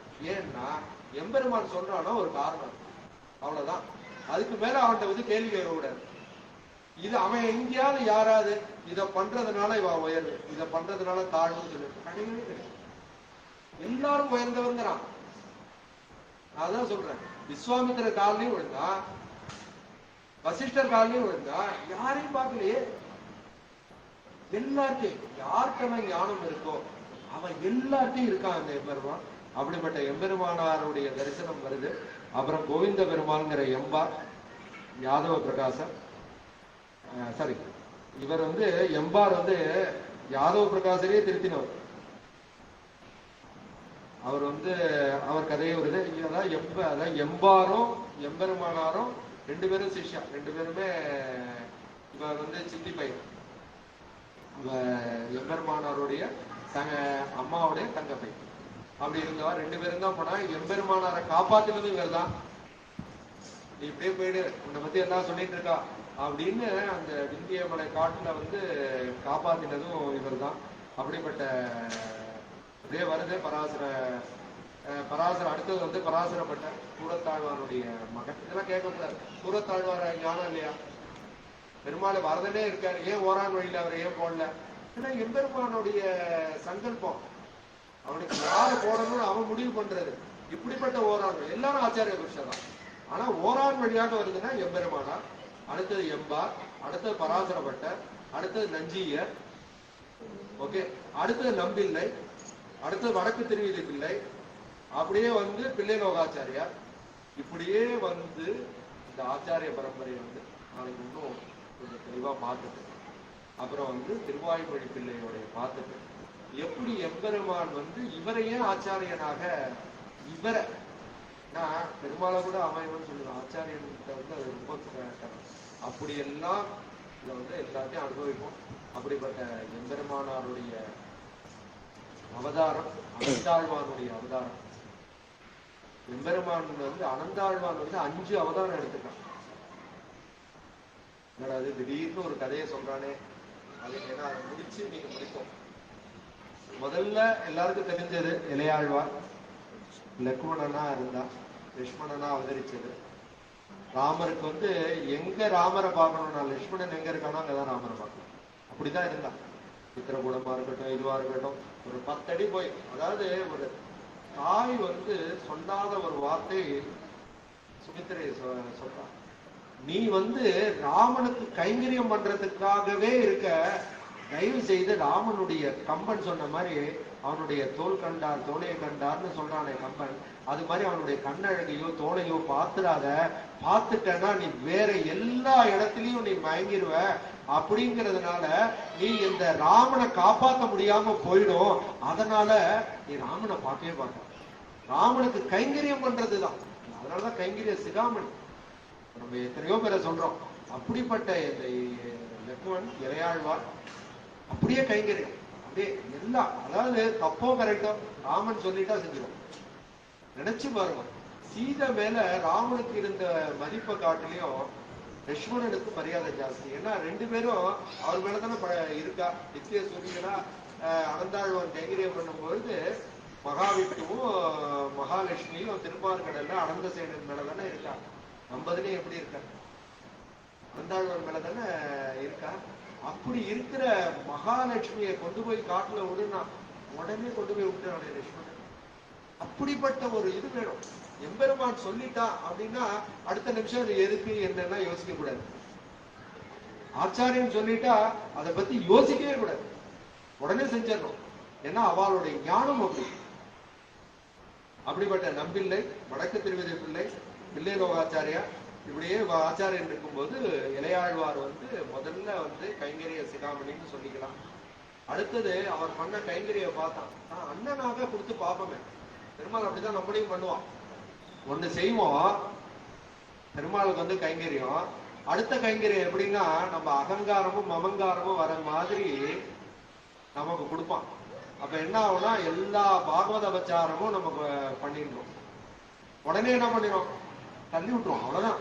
அவன் ஏன் பண்றான் அதெல்லாம் கேட்கறதுக்கான கேள்வியே கிடையாது எம்பெருமான். அதனாலதான் நம்ம ஆச்சாரியன் மூலமா போனோம். மகாலட்சுமி மூலம் கோயிலுக்கு போகும்போதே ஃபர்ஸ்ட் எம்பெருமானார் ஜெயிச்சுட்டு, சக்கரத்தாழ்வார் ஜெயிச்சுட்டு, தாயாரை ஜெயிச்சுட்டு தான் பெருமாள்கிட்ட போனோம். போனோம்னா நம்மளுடைய எல்லாமே ஈஸியா முடிஞ்சிடும். அதுக்காக தான் வச்சிருக்கான். எதுக்கு சொல்ல வரேன்னா, அப்படி கொடுக்கும் பொழுது அண்ணனா கொடுத்து பார்ப்பவே பலராமனா. அப்ப இந்த நம்மள்ட்ட ஆதிசேஷன் ஏதாவது வருதா பார்ப்போம் அப்படின்னா, அண்ணா தம்பி சொன்னத அப்படியே கேட்டது யாருன்னா பலராமன். அவன் ஒரே நேரத்துல மட்டும்தான் அப்படியே பெருமாளை பாதுகாக்கிறான். எல்லா நேரத்திலும் அது சகடாசுரனா இருக்கட்டும், இதுவா இருக்கட்டும், ஒரே ஒரு நேரத்துல மட்டும்தான் விட்டுட்டு போயிட்டான் காளியன். அந்த நேரத்துல மட்டும்தான் பலராமன் இருக்கும்போது எவ்வளவு பெரிய சண்டை பாருங்க. பெருமாள் மத்ததெல்லாம் அப்படி சனத்துல அழிச்சுட்டு போயிட்டான். ஆனா பலராமனுடைய பிரிவு அந்த மனசுல வந்ததா என்னன்னு தெரியல. அவன் காளியனோட அவ்வளவு நேரம் சண்டை. அப்புறம் அங்க இருந்து காளிங்கன் ஒருத்தன் ஆடுறான், ஆடி அவனையும் திருப்பி பண்ணிக்கொள்றான் அப்படிங்கிறது தான். ஏன்னா எதுக்குடா காளிங்கனை மட்டும் காப்பாத்தினானா, அந்த யமுனை வழியா தானே அந்த எம்பெருமான் வந்தான். அப்பயே அவன் ஸ்பர்சம் பண்ண தீர்த்தம் எங்க இருக்கு, அந்த யமுனையில இருக்கு. அதுலதானே காளியன் இருக்கா. எப்ப ஒரு பெருமானுடைய ஸ்ரீபாத தீர்த்தம் ஒரு ஆச்சாரியன் மூலமாகவும் ஒரு அடியார்கள் மூலமாகவும் ஒரு தன்ட்ட வந்து சேர்ந்தனதோ அன்னைக்கே பகவான் அவனை காப்பாற்றுறாங்கிறதுடைய மகிமை தான் காளிங்கனுடைய. இல்லைன்னா காளிங்கன் மட்டும் சாதாரண கிடையாது, இத்தனை பேரை கொண்டு வரலாம். அப்படிப்பட்ட ஒரு இது. அடுத்தது எல்லாருக்கும் தெரிஞ்சதுதான், என்னுடைய மாநிதின்னு சொல்லி இளையாழ்வாராக நமக்கு ஸ்ரீரங்கங்கிற மாநிதி நம்ம கையில இருக்கு அப்படின்னா அந்த எம்பெருமானார் தான் அதுக்கான காரணம். அடுத்தது யாருன்னா, உலகத்துல இருக்கிற ஆண் பிள்ளை ஒரே ஒரு ஆண் பிள்ளை தான். எனக்கும் அப்பா பண்ண புண்ணியமா தெரியாது, அப்பாவோட அப்பா பண்ண புண்ணியமா தெரியாது. ஏன்னா அப்படிப்பட்ட புண்ணியம் பண்ணதுனால என்னமோ அனந்தாழ்வானுடைய சம்பந்தம் எனக்கும் பண்ணலாம். மதுரகவிதாசன் போடுறதுல அடியனுக்கு ஒரு பெரிய சந்தோஷம் வந்துடும். அதை புரிஞ்சுக்க ஆரம்பிச்சது. அது வரையும் சீனிவாசன், டாக்டர் சீனிவாசன் அப்படிலாம் போட்டேன். அதுல எனக்கு சந்தோஷமே இப்பெல்லாம் வரதில்லை. ஏன்னா என்னைக்கு ஒரு தாச நாமம், அதாவது இளையாழ்வாருடைய பிரபாவத்தை பார்த்த பிறகு தாசனா இருக்கிறது எவ்வளவு பெரிய கொடுத்து வச்சிருக்கோம். தாசன் தான் அடிமை. அப்படிப்பட்ட ஆச்சாரியர்களுக்கும் ஆழ்வார்களுக்கும் அப்படிப்பட்ட எம்பெருமானுக்கும் அடிமையா இருக்குன்னு என்னைக்கு நம்ம நினைக்கிறோமோ அன்னைக்கே உயர்வர உயர்வரும் நமக்கு வந்துடும். அப்படிப்பட்ட இது அப்படிப்பட்ட எம்பெருமானார் வந்து 3வது. அப்படிப்பட்ட 4வது யாருன்னா அனந்தாழ்வான். எதுக்கு ஒரே ஆண்டு இல்லைன்னா, எம்பெருமானார் வந்து காலட்சேபம் செஞ்சார்.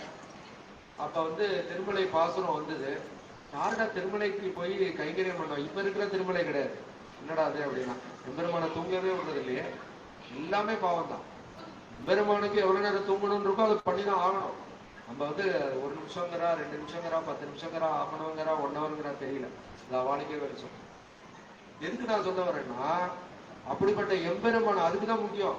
பெருமாள் முக்கியமா நம்ம முக்கியம்னா ஃபர்ஸ்ட் பெருமாள் தான் முக்கியம். பெருமாளுக்கு அப்புறம் தான் நம்ம உடனே இதை மாத்தலாம்.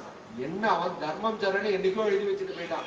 அதை நோண்டி நோண்டி நம்ம கண்டுபிடிக்கணும்னா ஒரு ஆச்சாரியனை பார்க்கணும், ஒரு இதை பார்த்து கண்டுபிடிச்சு அதுல என்ன இருக்கோ அதை ஃபாலோ பண்ணாதான் எம்பெருமான் சந்தோஷம் அடையலாம். அதை மீறி நம்ம என்னைக்கு பண்ணாலும் எம்பெருமான் சந்தோஷம் அடையிறது இல்லை. அப்படிப்பட்ட இது. அப்படிப்பட்ட யாருடா கைங்கரியம் பண்றதுக்கு போவா அப்படின்னா, அப்ப வந்து அவன்தான் பிள்ளை நான் போறேன் அப்படின்னு உடனே கை தூக்கினாராம்.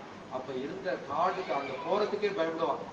திருப்பதி போயிட்டு வராதனால எல்லாரும் சொல்லிட்டு போயிட்டு இருந்துருவாங்க. அந்த காலத்துல ஒரு 300 வருஷம் 400 வருஷத்துக்கு முன்னாடி, இதெல்லாம் 1000 வருஷத்துக்கு முன்னாடி. அப்படின்னா எப்படி இருந்திருக்கும்?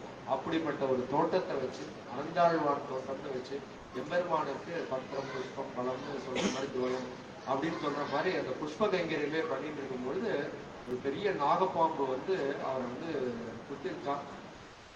அப்ப வந்து அவரை கேட்டாராம், கைங்கரியம் பண்ணிட்டே இருக்கடா, அந்த நாகப்பாம்பு என்ன ஆச்சுன்னா, எனக்கு 2 கைங்கரியம் தான், ஆனா எனக்கு இருக்கிறது ஒரே கைங்கரியம் தான். என்னன்னா, ஒண்ணு கைங்கரியம் திருமலையில பண்ணுவேன், அந்த பாம்போட வீரியம் கம்மியா இருந்தா, அப்படி பாம்போட வீரியம் ஜாஸ்தியா இருந்தா வைகுண்டத்துல பண்ண போறேன். எனக்கு கைங்கரியம் தானே, எங்க பண்ண நீ என்ன முடிவு பண்ணிக்கோ. நான் இங்க கைங்கரியம் பண்ணணுமா அங்க கைங்கரியம் பண்ணணும், பண்ண வேண்டியது நீ என்ன. அப்படிப்பட்ட உறுதியானவன். அதுக்காக சொல்றது. அதுக்காக நம்ம எல்லாம் ரிஸ்க் எடுத்துக்க முடியாது. நம்மகிட்ட உறுதியும் கிடையாது. பாம்பை பார்த்தாலே பயம் வரும். எதுக்கு சொல்ல வரேன்னா, நம்ம எதுக்கு இந்த இதெல்லாம் சொல்றோம்னா, நம்ம எல்லாம் ஆதிசேஷனையே பார்த்துட்டு இருக்கோம். அதெல்லாம் பாம்புக்கெல்லாம் பயப்படணும் அவசியமே கிடையாது, அவரே காப்பாற்றும். அப்படிப்பட்ட எம்பெருமானாருடைய இதுல இருக்கும். அப்படிப்பட்ட அனந்தாழ்வான் அடுத்தது நாளைக்கு முடிக்க போறோம். அவர் தான் கடைசி அவதாரம், எம்பெருமானாருடைய அவதாரம். பெருமாள் வந்து எம்பெருமானாருக்கே ஒரு குறையம், அது குறையே இல்லாம நம்மளை வச்சுட்டு அவருக்கே ஒரு குறை என்னன்னா, அவர் வந்து திருப்பாவை ஜீயர்னு அவருக்கு பேர்.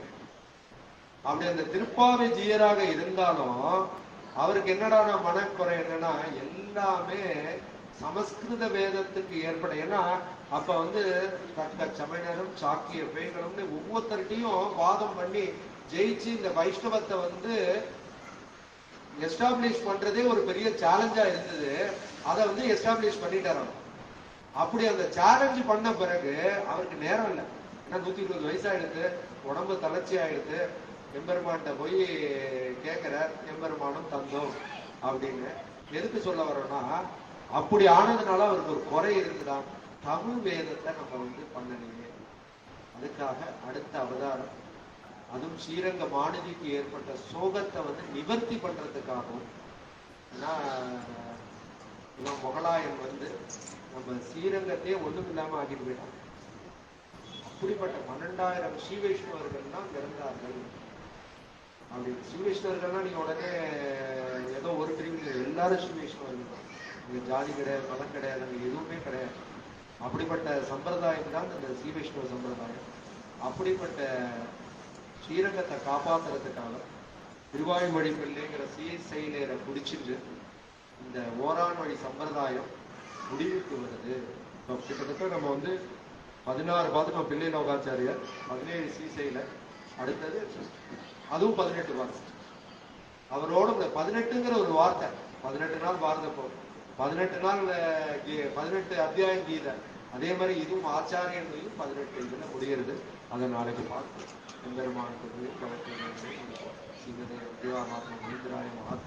ஸ்ரீரங்க வாசனை புரியார் நித்திய ஸ்ரீ நித்தியமங்கலம்னு கேட்ட எல்லாருக்கும் நித்தியமாக மங்களமாக எல்லாம் பார்க்கும்போது ஆச்சாரியர்களுடைய நாளும் நாளைக்கு ஒரு 6:10 6:15